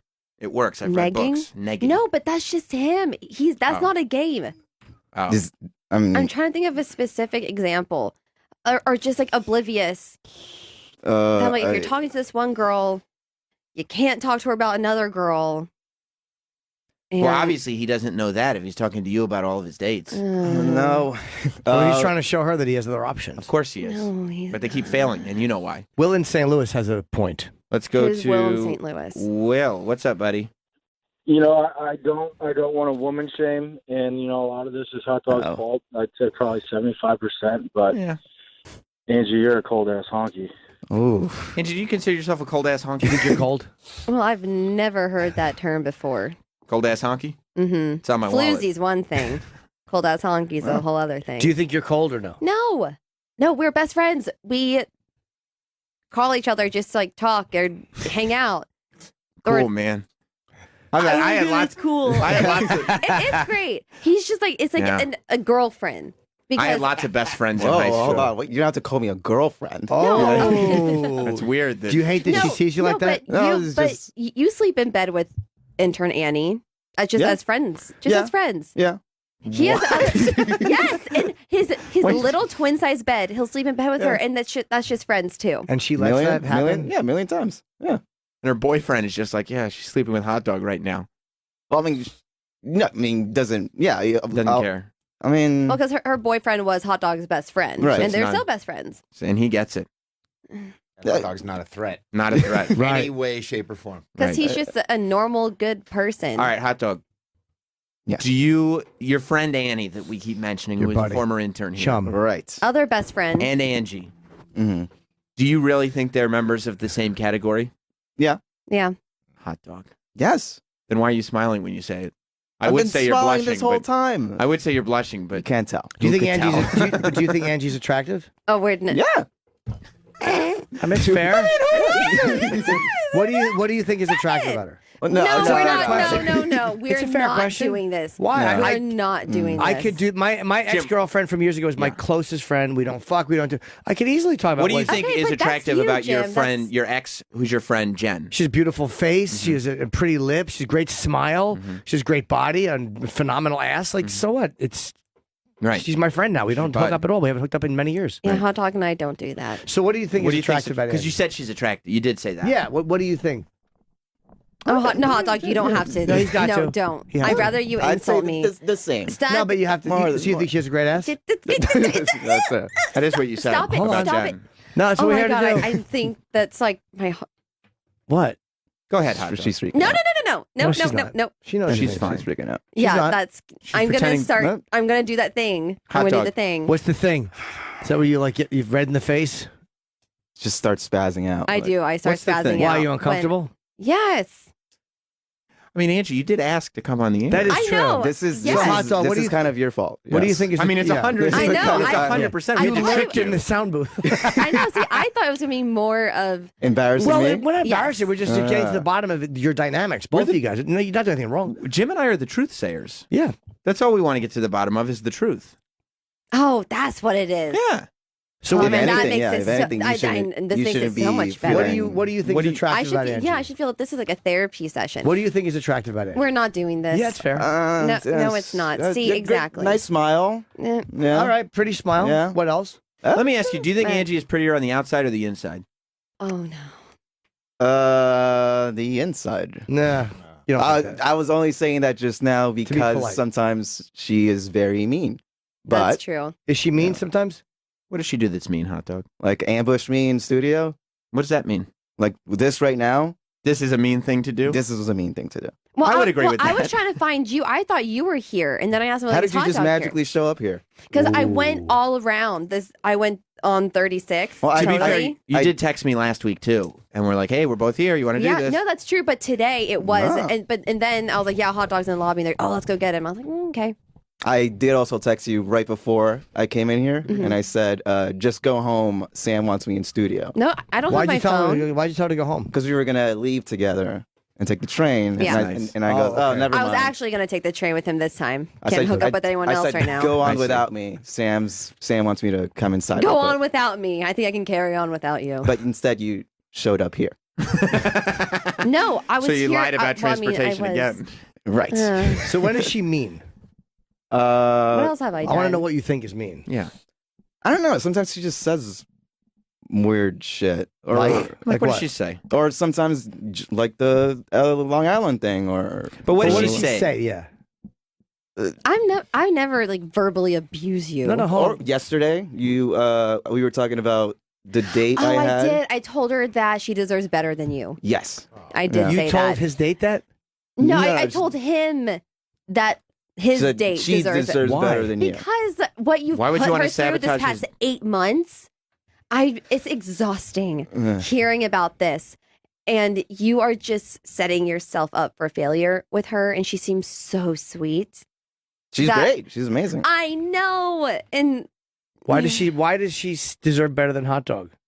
well, just because of the way he's handling this. And he's like, well, she didn't text me back for 3 hours, so I waited 6 hours to text her back. Just petty stuff. But that's normal I know, relationship. but the things that she's heard that you've done with other. I'm going to stop because I don't want to. No, we have to. Are you This fine is with an this? open forum. He's fine. No, I know, but I really. Yeah. What has he done? He hasn't Because done anything. I am worried that after this, Hot Dog is going to be upset. What's done is No. done. You can't make it worse. Yeah, we're just talking. We're not. Whatever you say on the air is Okay. fair. Troy makes a good point that somehow I'll bet within 48 hours, it'll no matter blow. how mad he gets, Hot Dog will find it in his heart to forgive you. So why did you say that she deserves better than hot dog? Was it the threesomes, the devil's triangles, the drinking games? You know, he had a threesome with another guy. Sure. Go on. Did you? I didn't mean to put words Yeah, in. yeah. Did I do that? I don't know if you knew. He has a Yeah, larger did I? penis than people thought he did too. Oh my God. Yeah, hot dog. Hot dog is packing. That's so gross. What's Hot Dog got in his pants? He's packing Why a is punch. it gross? He has a big dick. That's not gross. Stop it. Stop it. Really. I'm sweating. What were you That's- going to say? ugh. Why did you want to sabotage his date? I know I'm not sabotaging. It's Okay. because for 8 months I have been telling him like this is a nice girl. If you're gonna hang out with her, stop leading her on. If you're not, he's like, I don't know. I'm just gonna. I don't know. I'll deal with it later. And then he kind of like stops talking to her, and then she hears about him doing someone else, and then her face Doing just, someone else? Like you're having sex with other people, and she's hearing about it. Someone squealed. yes, and he saw her face, and she was like, looked devastated, and then they started hanging out, and again, I don't know. It's weird that Hot Dog would find somebody that is like obviously so into him, and he just doesn't care about. that Absolutely, and person. then he would actually have sex and then let her find out about it. I mean, that's Yeah. got to be horrible to do to a friend. I can't believe Hot Dog even had sex. You can't believe that? Why? You had such a long stretch and I couldn't know. get a boner, and it was the whole thing. That's true. I know. That's true. I think it was just that one chick I couldn't get a boner with. It happens. Yeah. So wait, it bothers you to hear that he has a bigger penis? So what? It's good. It's a good thing to. Okay, he's got a real mule. Troy saw it on a video. Why did you say it's gross? No woman thinks a big penis is gross. You don't think so? I just don't think it's like thinking about. I just no. It's like you wouldn't think about your brother like that. I'm not gonna think about Hot Dog like that. No, I don't. I know Hot what Dog's you're not saying. your brother though. Yeah. My brother's packing a punch too. Is it really? Yeah, it's a big. It's genetics. Good for you guys. Good for you guys. Yeah. Because that's Hot Dog's not your. Hot Dog, do you look at Angie like a sister? No, but I don't look How at do you anyone look at her? as a close friend, but I don't look at anyone as a brother or sister. Wait, how do we go from best friends to close friends? Well, because you're not my best friend, but you're. What? But we've just mentioned. We had like a discussion about this. You're like, yeah, you're one of my best friends. Yeah. Yeah, I'm not gonna be like one of your bros or anything. Well, you're not my best friend, but you're one of No, my I'm best not. friends. You're a close friend. Yeah, But you were saying he was your best friend. he's one of my best friends. Right. So that was the same thing. Yeah. Okay. It feels as long like- as I It guess feels like the friendship is a little more heavy on the Angie. end. Agree, but you when you mention his penis, you're like, that's gross. But do you think the thinking of her naked is gross? No, Yeah. that's it's immature. It's not gross, right? No. It's nice, right? Unless it's like 60-year-old woman. I'm like, ugh. yeah. Right. Like if you were like if I somebody know, but was. you don't want to think of me like doing things with other guys. Like you'd rather not hear about that, right? I've heard it from you about that. Oh, yeah. Oh, jeez. But in detail. You don't need all those details, do you? Not that much detail. Did it bother you? No. I've never told you things in that much detail. What didn't you tell him? There's you were gonna more tell him? detail. What didn't you tell him? We're not It's a good question. all the butt sex I get. Wow. Oh, good for you. Yeah, thank you. Trooper. Thank you. What a fucking good egg. Do you like? Yep, I try. Do you like the details or you don't like the details? I just listen to the details. I'm not like going like, oh, that's fucking gross or anything. Did you know like that she was into anal sex or no? She's not into anal sex. She just said all the butt stuff. She's probably telling the truth. Joking. No, she's not. Oh, okay. Travis in Kentucky would like to make a comparison, I believe. What's up, Travis? Hey, I know you guys are already roasting her, and I've got plenty I could throw on that, but I'm curious to know.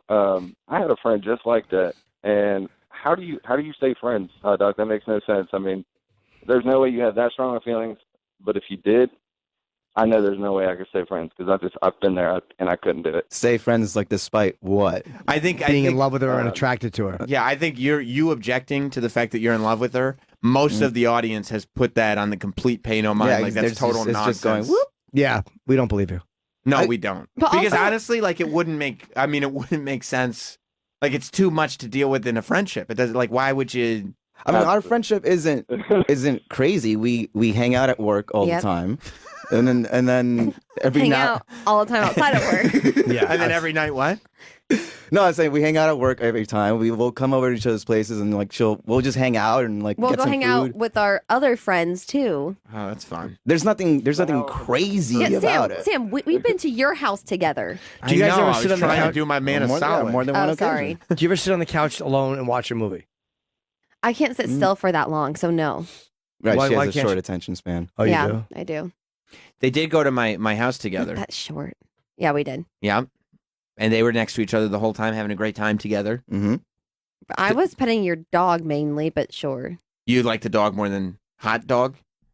No, I think we were like me and you and like Joe were just talking about things, and Angie was just like in her own little world. The men were With talking while the Lila. broads pet the animals. Yeah, Right. exactly. Right. That makes sense. Yeah. I get that. So when other people, not just us, but people outside the show go like, well, clearly Hot Dog's in love with you. Never. Never. They may not see it as much as we hear all the details. Okay, well, when everybody here goes like, well, yeah, clearly that's what's happening. Do you go, that is crazy? Like, I don't even understand what they're seeing because that's a whole other world. I really don't understand. It's weird. No. Who do you think values your time together more, you or him? Of the two of you, who do you think is more likely to break plans, or who do you think values your time together more? I would say me. No, Yeah. no, seriously, because whenever we have a really fun night, I'm always the one to like call him or text him and be like, "That was so much fun, right?" And if he's like, yeah," I'm like, "What? You didn't have a great time?" Or like last Yeah. night when you were like, you want to do something after this, and I was like, maybe, and then you got upset. Yeah. But how What? many last times? night we weren't hanging out last night. We literally, dinner. I mean, you Did- fix it. oh, right, She oh, did shoot a wedding. And to She go did, home and that's from what, it, and at like- the train station. Yeah, what are you talking about, man? Yeah, I'm a high maintenance person, and he puts up with it because he's just you know what's relaxed. interesting? What? I've never had a high maintenance friend.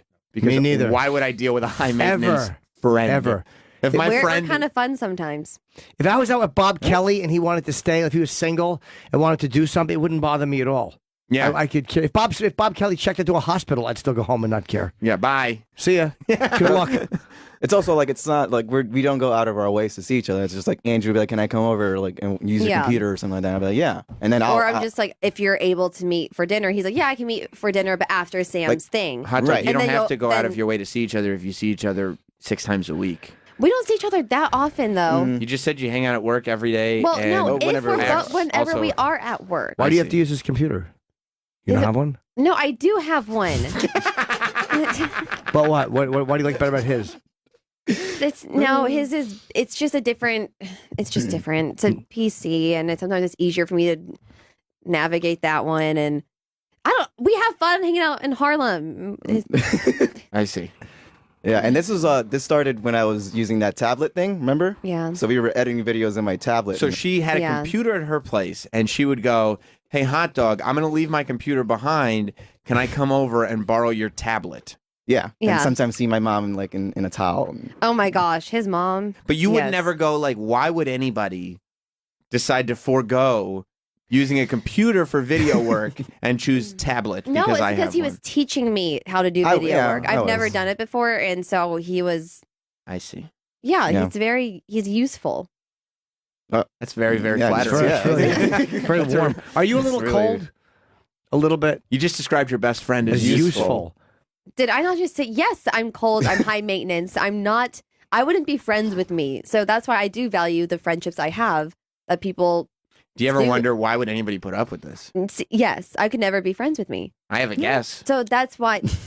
I always appreciate Hot Dog. All my And- friends love you. So Yeah, that's and I good, love yeah. your friends. We Yeah. have so much fun. Yeah. So. But what is it about?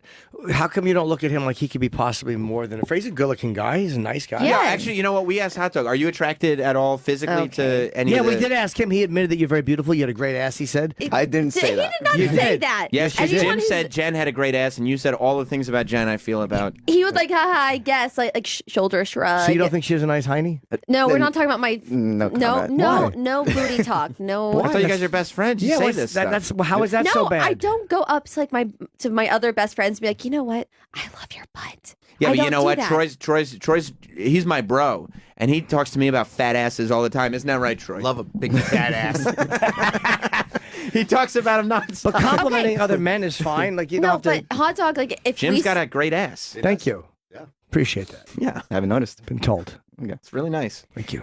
Okay, but if we are, I don't know. Tell I'm me. not, you're just I'm not gonna talking. justify it. No, because No. if we're out, like we see a good-looking person, we'll be like, "Oh, that's a handsome dude," or like, "Oh, that's a Right. hot chick." Like, You say that, Hot Dog? Like, oh, check out that dude over there. no, Or a hot you chick? won't say check it out. If A I'm pretty like, girl, yeah. yeah, if she's all the time, like other girls that he's like kind of friends with, Ah. like likes from afar, he's like, she's so pretty, and he'll tell me that. Do you think Hot Dog's know, attractive? As a yes. No, we're not talking about as a human being, as physically. Look at that. That's a man. I saw a lot of That Hot is Dog's a- gums in that smile. That was the biggest smile I've ever seen from him. No, but do you think he's attractive as a man? Not just as your friend. I think he's a good-looking guy. If you Yes, didn't know Angie. him, you didn't know him. You're not friends. You just see him and like, oh, that's a good-looking guy, or not for me. I don't. It's just know. personal Yeah, taste. you know, it's just a question. Just personal taste.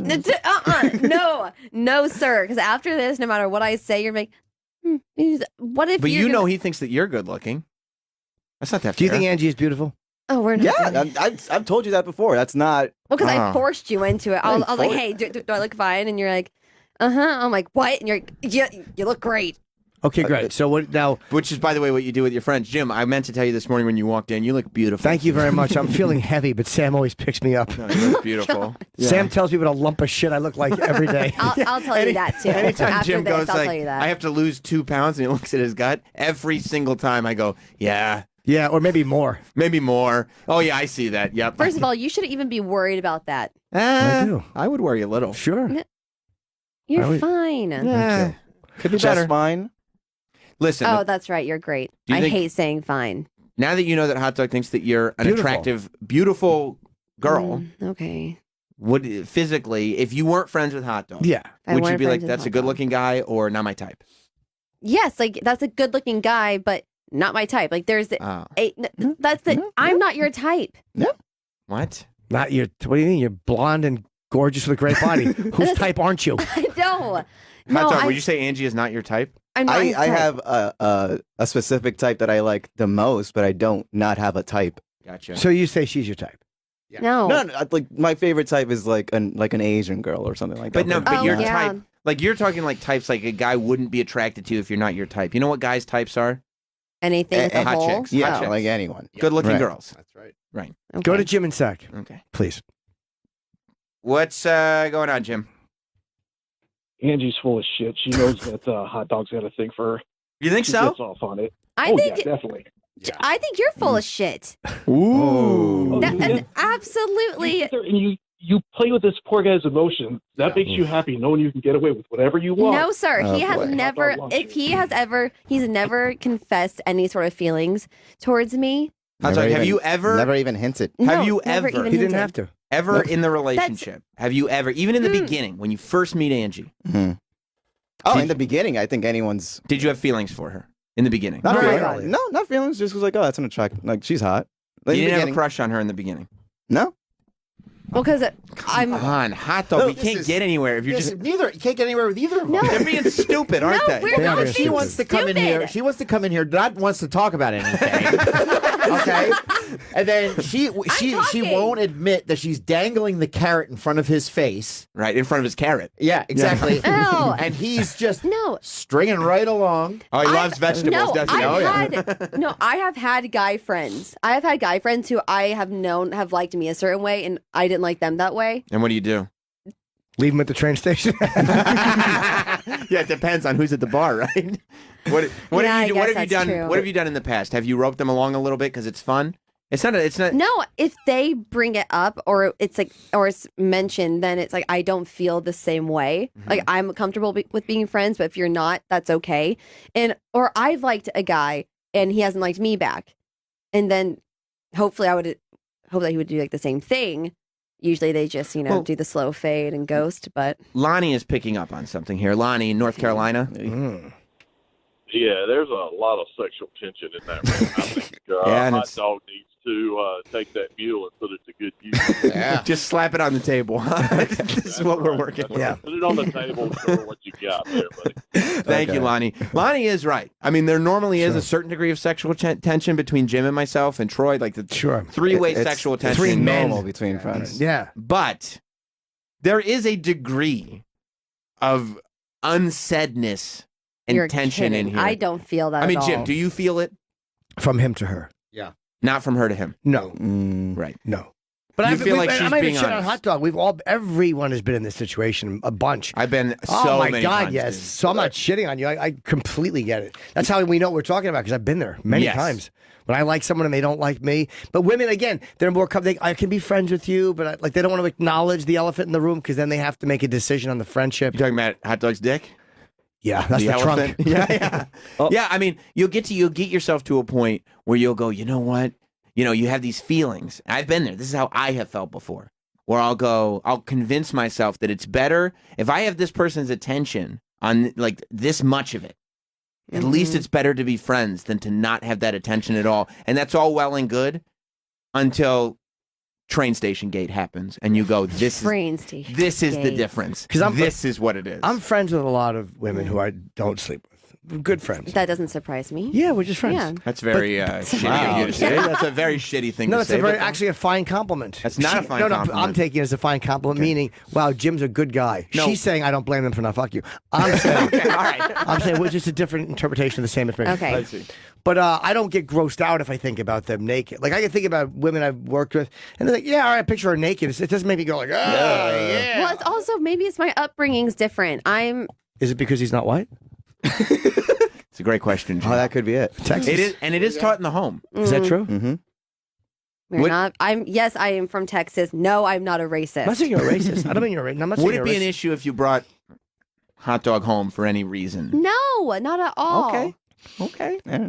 No, my Good mom news, right, knows Hot hot dog, and my mom has never met him, but she knows about hot dog. And You talked to your mom about hot dog. yeah, because he's one of my best friends. Oh. I talked to my mom about everything. That was another thing you did. Remember when you had her call and asked if I can cover one of your shifts and put me on the Oh, spot? yeah, that was that's another true. messed up thing you Wait, did. why did his mom Like, come up with did I not cover for you that same week? Because I was though? pissed off and I was like, you made me say yes to your mom. That's true. What were you I've pissed done off that. about? What happened? Well, I was in Connecticut because I was there, and Why were you there?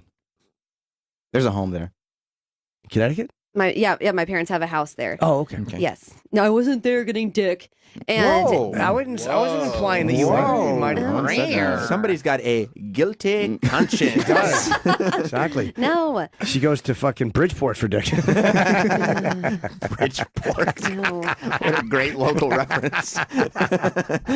So, whatever. It's in the past, and I covered for you that week anyway. So It's tell me all what. resolved. But why did you have to cover for him? You're in Connecticut. You're on the 'Cause I phone. was- Your I mom was- is there. I You wanted did to kind of hang out manipulate with- me a little bit. I see. Yeah, it's true. I did have my mom on speakerphone. I was like, Mom, can you ask Hot Dog for me? Because then he can't say no. Ask what?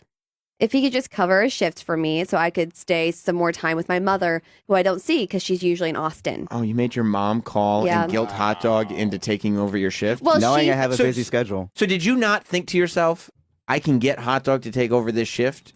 Obviously you thought that, but the reason being is that there are certain feelings here. He's going to say yes to them. I go out of my way for friends, like just friends, and so does Hot Dog. If Angie's asked me directly, I would have said no. That's Exactly. why she. I know. He So would she- have. That's true, Jim? No. I know, but I still Troy, covered for that's a you no. that week No, because you did. You did. yeah, You because did. you said you're Angie, you owe me, and I was like, yeah, I do, and I stuck to that. I did. I was like, oh, I'm not gonna do that, Hot Dog. I was like just saying that that's, would have that's been an crappy. example of sometimes when you do things that, a little bit manipulative. Yeah, fine, Is but she I got what I manipulative with want. you? It's worth it. No, because I wouldn't be friends with her if she wasn't. But there are like You might some. be. She said, "I got what I want. It's worth it." I mean, is that what? No. What? You didn't you say, "I got what said I that? want. It's worth it." That's literally your quote that you just said. We could pull it up if you want. I got what I want. It's worth it. We have the Yeah. technology. No, it's true. I mean, yeah, Right. but I still did what you asked me to do after the fact. that I week. was I just brought that up. So the only issue of concern is that, and this is, as Jim and I have said, we've both been in situations, and Sure. we've Okay. observed other people in situations. Maybe this isn't one of those situations where there is a friend zone thing happening. And what tends to happen is the guy will allow himself to be taken advantage of, and the girl will say, well, look, if this is going to be right here, I'm going to take advantage How of can this. you not? It's It'd be here. like if I had money in the bank account. What am I going to sit there and be like, oh, I can't go out to dinner tonight? Like, there's money in the bank account. I'm going to Sure. spend Yeah. it. It's There's not like- this guy who I can just, kick the shit out of, no, I punch in don't- the face, rub his nose in shit, whatever I want to do. And why not do that? Have Well, I the concept ever isn't- rubbed your nose in shit? And per the se? concept- I've never done. I've never done Metaphorically, that. I meant. Metaphorically, of course. Exactly. I picked up on that. Oh, Thanks, okay. guys. The concept No, of but being I've friend never- zoned isn't foreign to me. I've been Oh. friend zoned before. Sure. This isn't like And I've never heard of that before. Did it bother you when she did it? No. There was no, Oh, okay, all no, right. So it didn't no, bother him. No, there was never a friend zone. Oh. But we always just maintain friends. right. The point Oh. is, this is not that. Is what Let I'm me trying ask to you say. this. Yeah. Hot dog. And- Yeah. If Angie came to you Uh-huh. Oh, don't do that. and she goes, like, Hot dog, this is weird. I know we've been friends for a long time. Yeah. But what if we let's go out to dinner Okay. and maybe just see if it's anything Let's more. actually go on a date. Let's go on a date. Let's go to dinner. Obviously, we're going to go to the Comedy Cellar because it's a date with you. Yeah, right. But let's yeah, go that's your out, go-to for everything. but she said, let's go out to dinner. Let's go on a date. Would you go, what would you do? do not. Hold I on, would- let him answer. He said answer. No, I would laugh and then I'd be like, okay. But you would. But I wouldn't take it seriously. Doesn't matter. Yeah. But you would do it. You would try. If you knew that it wouldn't be sex, but you might hold hands and you're just gonna act like it was a that's, date. No, that's And just going to see. You're going to go and see what the I won't- chemistry's like on a I date. won't even That- hug it's- Hot it's- Dog. yeah, like I it- won't even hug him. That's because like there's that's a too weirdness. weird. But tell me, if she said, let's just see what this feels like. I'm not asking you to ask her. I'm saying she's asking you. What ifs are so stupid? Hold on, You're let, right. let him answer. Hypotheticals just don't make any No, sense on the radio. Yeah, let him answer. No, but because even just describing like the holding hands thing. Well, we're not talking about holding hands. Yeah, We're just forget saying I it's a said that. date. She says, let's go on let's go on one of your dates. Come on, Hot You Dog. already answered. Don't You're fucking right, rethink but it. when you put the image out there, it's weird, Well, maybe, right? yeah, maybe the It's hand weird. holding is This weird. is getting frustrating. Yeah. I know, These two are just completely out of their fucking minds. No I mean, one but- believes you, Hot Dog. Hot dog, if she came up to you and said, we should go on a date, even if you were you might laugh Mhm. because it's like awkward and it's been so long and everything, right. you'd say yes. Of course you would. What else are you doing? You're trying to save face now, Hot Dog. He No, is. well, I'm trying. You're to tell- not the alpha male, Well, I'm bro. trying to- No, but see, we're just not compatible romantically. Oh. Why not? He has a penis. That's a big not. one, I've heard. That's not what That's makes true. something. Troy, is it big? It's quite a big penis. Is Yeah, Thank you. yeah. He's holding. Hot Dog is holding. Hot dog's holding. But I've been in a situation where I'm crushing on this girl really hard, and I might have. It might be the case right now with you know who. Yeah, I do. Yeah. Yeah, I'm sure. But like I'll crush on a girl really hard, and it's happened with my ex too, and I'll keep like being persistent and bothering them, be like, hey, let me take you out on a date. I He know- really does bother She'll them. tell me, they'll tell me no, and I'll be like, let me take you out on a date. Let me take Okay, you out but on a that's date. not what I asked you. Why would that situation? I why asked would you. I not? I asked you if Angie asked you out on This a is date. different. Yeah, you're in love with this woman. This is different. You want to? No, I was in love with my ex, and that's exactly You how. weren't. Yeah. You wouldn't buy her shrimp. No, No, 'cause you also was- Hot Dog. I mean, if we really think about it, it's always me who asks to hang out. Yeah.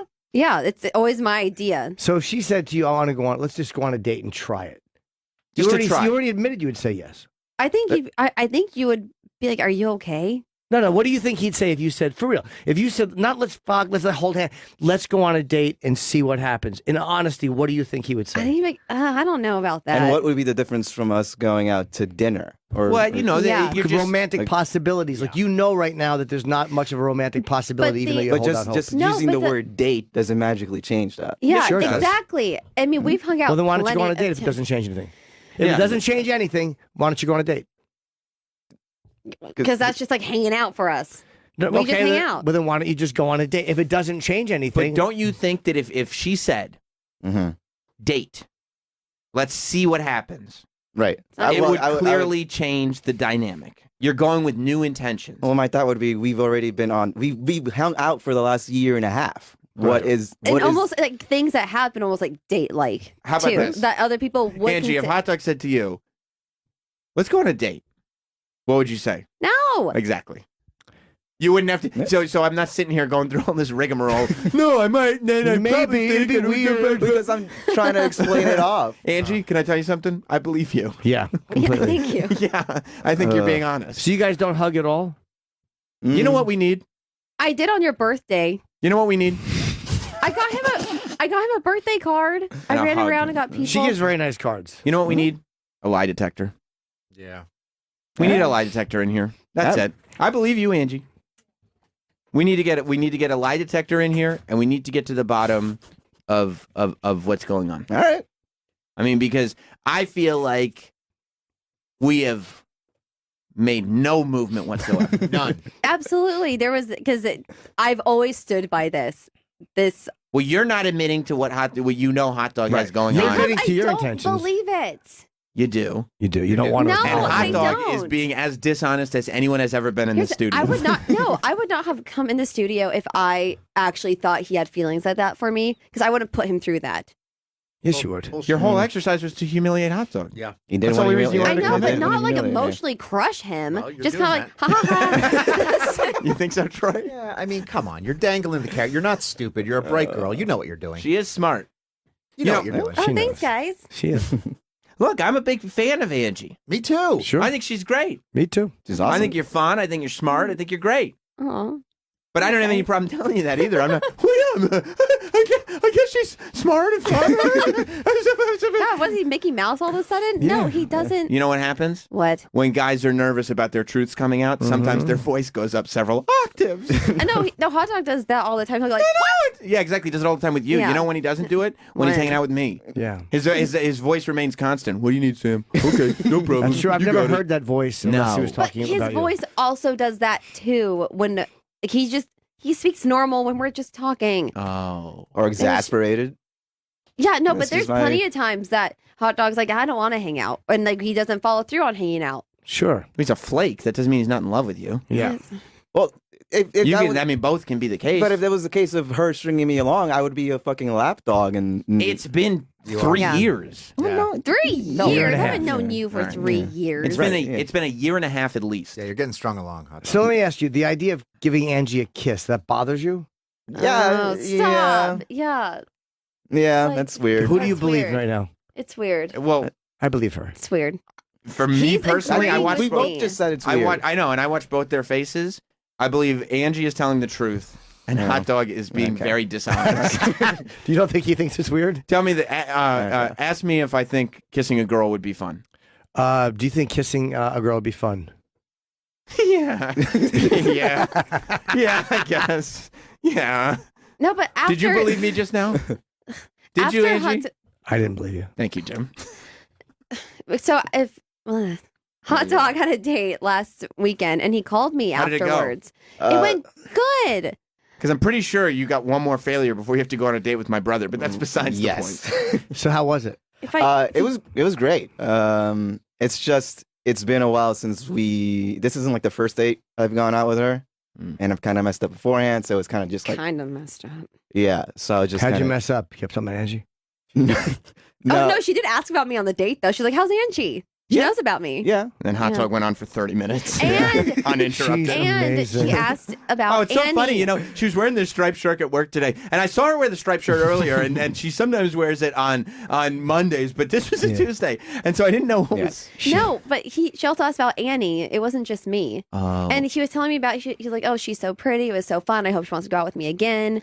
You know what's I'm great? trying to win her over. She's very You know what's nice. great? and That he- that- I know, but you messed up pretty bad in the past. So That's you why really. I said I'm But trying to win her That's why over. you can't be petty and text her back 6 hours later because she waited 3 hours. That's ridiculous. This female friend that Hot Dog has, Annie, that we keep bringing up. Sure. Like, we've all seen them together. Yeah. They have complete friendship chemistry. There is Total. no romantic chemistry Right. at all between None. them, and it's equal, and they're both, and it's a great friendship. He's not sheepish or shy. No, but both Hot Dog and Angie are using Annie as an excuse to be like, well, it's just like Annie. It's just like Annie. It is. It isn't. It's not. It's not like no, that. it It is is. not. It is. Do you No, think it's it the same isn't. thing, Troy? No, of course not. Come on. Is there Dog, get no with the one in this program. room that agrees with Rob? Is there no one in this room who agrees with Rob, me we're, at any point? do you think we're No. exaggerating? Do you think we're making something out of nothing? Nope. Oh, you don't? Okay. No one. Travis and no one. Travis, you're pretty Travis, smart. you don't think he's in love with her, do you? What? You don't think he's in love with her, do you? Uh-huh. And Angie knows what she's doing. She does. She's I not think so, stupid. too. She's I think so. dangling that carrot, I stringing them appreciate along. you saying I'm not stupid, but I also do know what it's like to have a guy friend who likes you. Right. And that's Thank Okay, you. perfect. But you know what happens in No, in this friend is- zone this is in not friend it. zone This is never scenarios it. in friend zone scenarios, the minute one party puts on the table what's actually going on, the whole business is disrupted. Then all of a sudden, you can no longer pretend that you can no longer go under Yes. the illusion that it doesn't exist once it's Yes. addressed. I've been there before, and and that's not my. I'm not the type to be like, okay, like I literally go like, no, well, just let me take you out on one date and let's see what happens. Like Yeah. I've been there more than one occasion. Yeah, Yeah. except for when you're When I head over heels in love. You would have. I really like him. You would have Okay, told even me she by heard now. that one.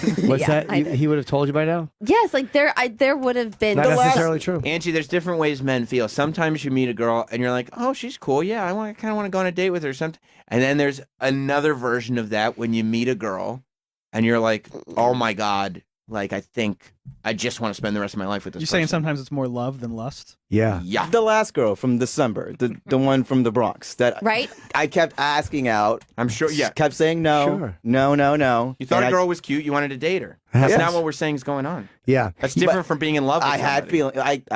I was talking to Angie about her all the time. I was like, I hear all about this. yeah, exactly. Because you're not willing to risk the no. Like, you know that she will say no at this point. At least. I've heard no's is what I'm trying to say. But From for girls her, I it like. means, Yeah. right, but for her, it would mean more. Oh my god, it would. No. It really would. The final no where you can no longer hope that she changes her mind. Exactly. I've been there. It's many times. Because it disrupts the relationship. It now. disrupts, and then we're and- living in this kind of fake world Yeah. that we're maintaining. Like, you know, it can be whatever Well, it is. if I There's ever that have- that endorphin drip that you always talk about. Yeah. You get that in relationships too, and you can get a little bit of that as long as this friendship, quote unquote, isn't disrupted. That's why when she doesn't go on the train, or when it's I- crushing. No, but then that's why it's so crushing. 50 years from now, this will still be talked about. That stupid Do you know one why- train night. Do you know why it'll be still talked about? Why? Because it wasn't just a friend; it was a girl that he was in love with. Yeah, who No. ditched him. Listen, if I ever have kids, he'll be Uncle Hot Dog. Even I don't Yeah. like that. And I want you. You I don't want want to be Uncle Hot Dog to her No. kids? Do you know why he doesn't want to be Uncle Hot Dog? Because he wants to be dead. He wants to impregnate Angie. Yeah, exactly. Why are you saying He no? didn't like that. He wants to plant his seed. He does. Stop it. That okay. Okay. He wants to I draw, plant his seed. I draw a line at. He wants What's to. wrong? He wants to That's leave it gross. in and whisper "I love you" at the Stop final it. thrust. Yeah, he No. wants to say he wants to say bite down the womb busters coming. This has been Jim and Sam's Best of the Year Countdown. Tune in tomorrow for another episode featuring more.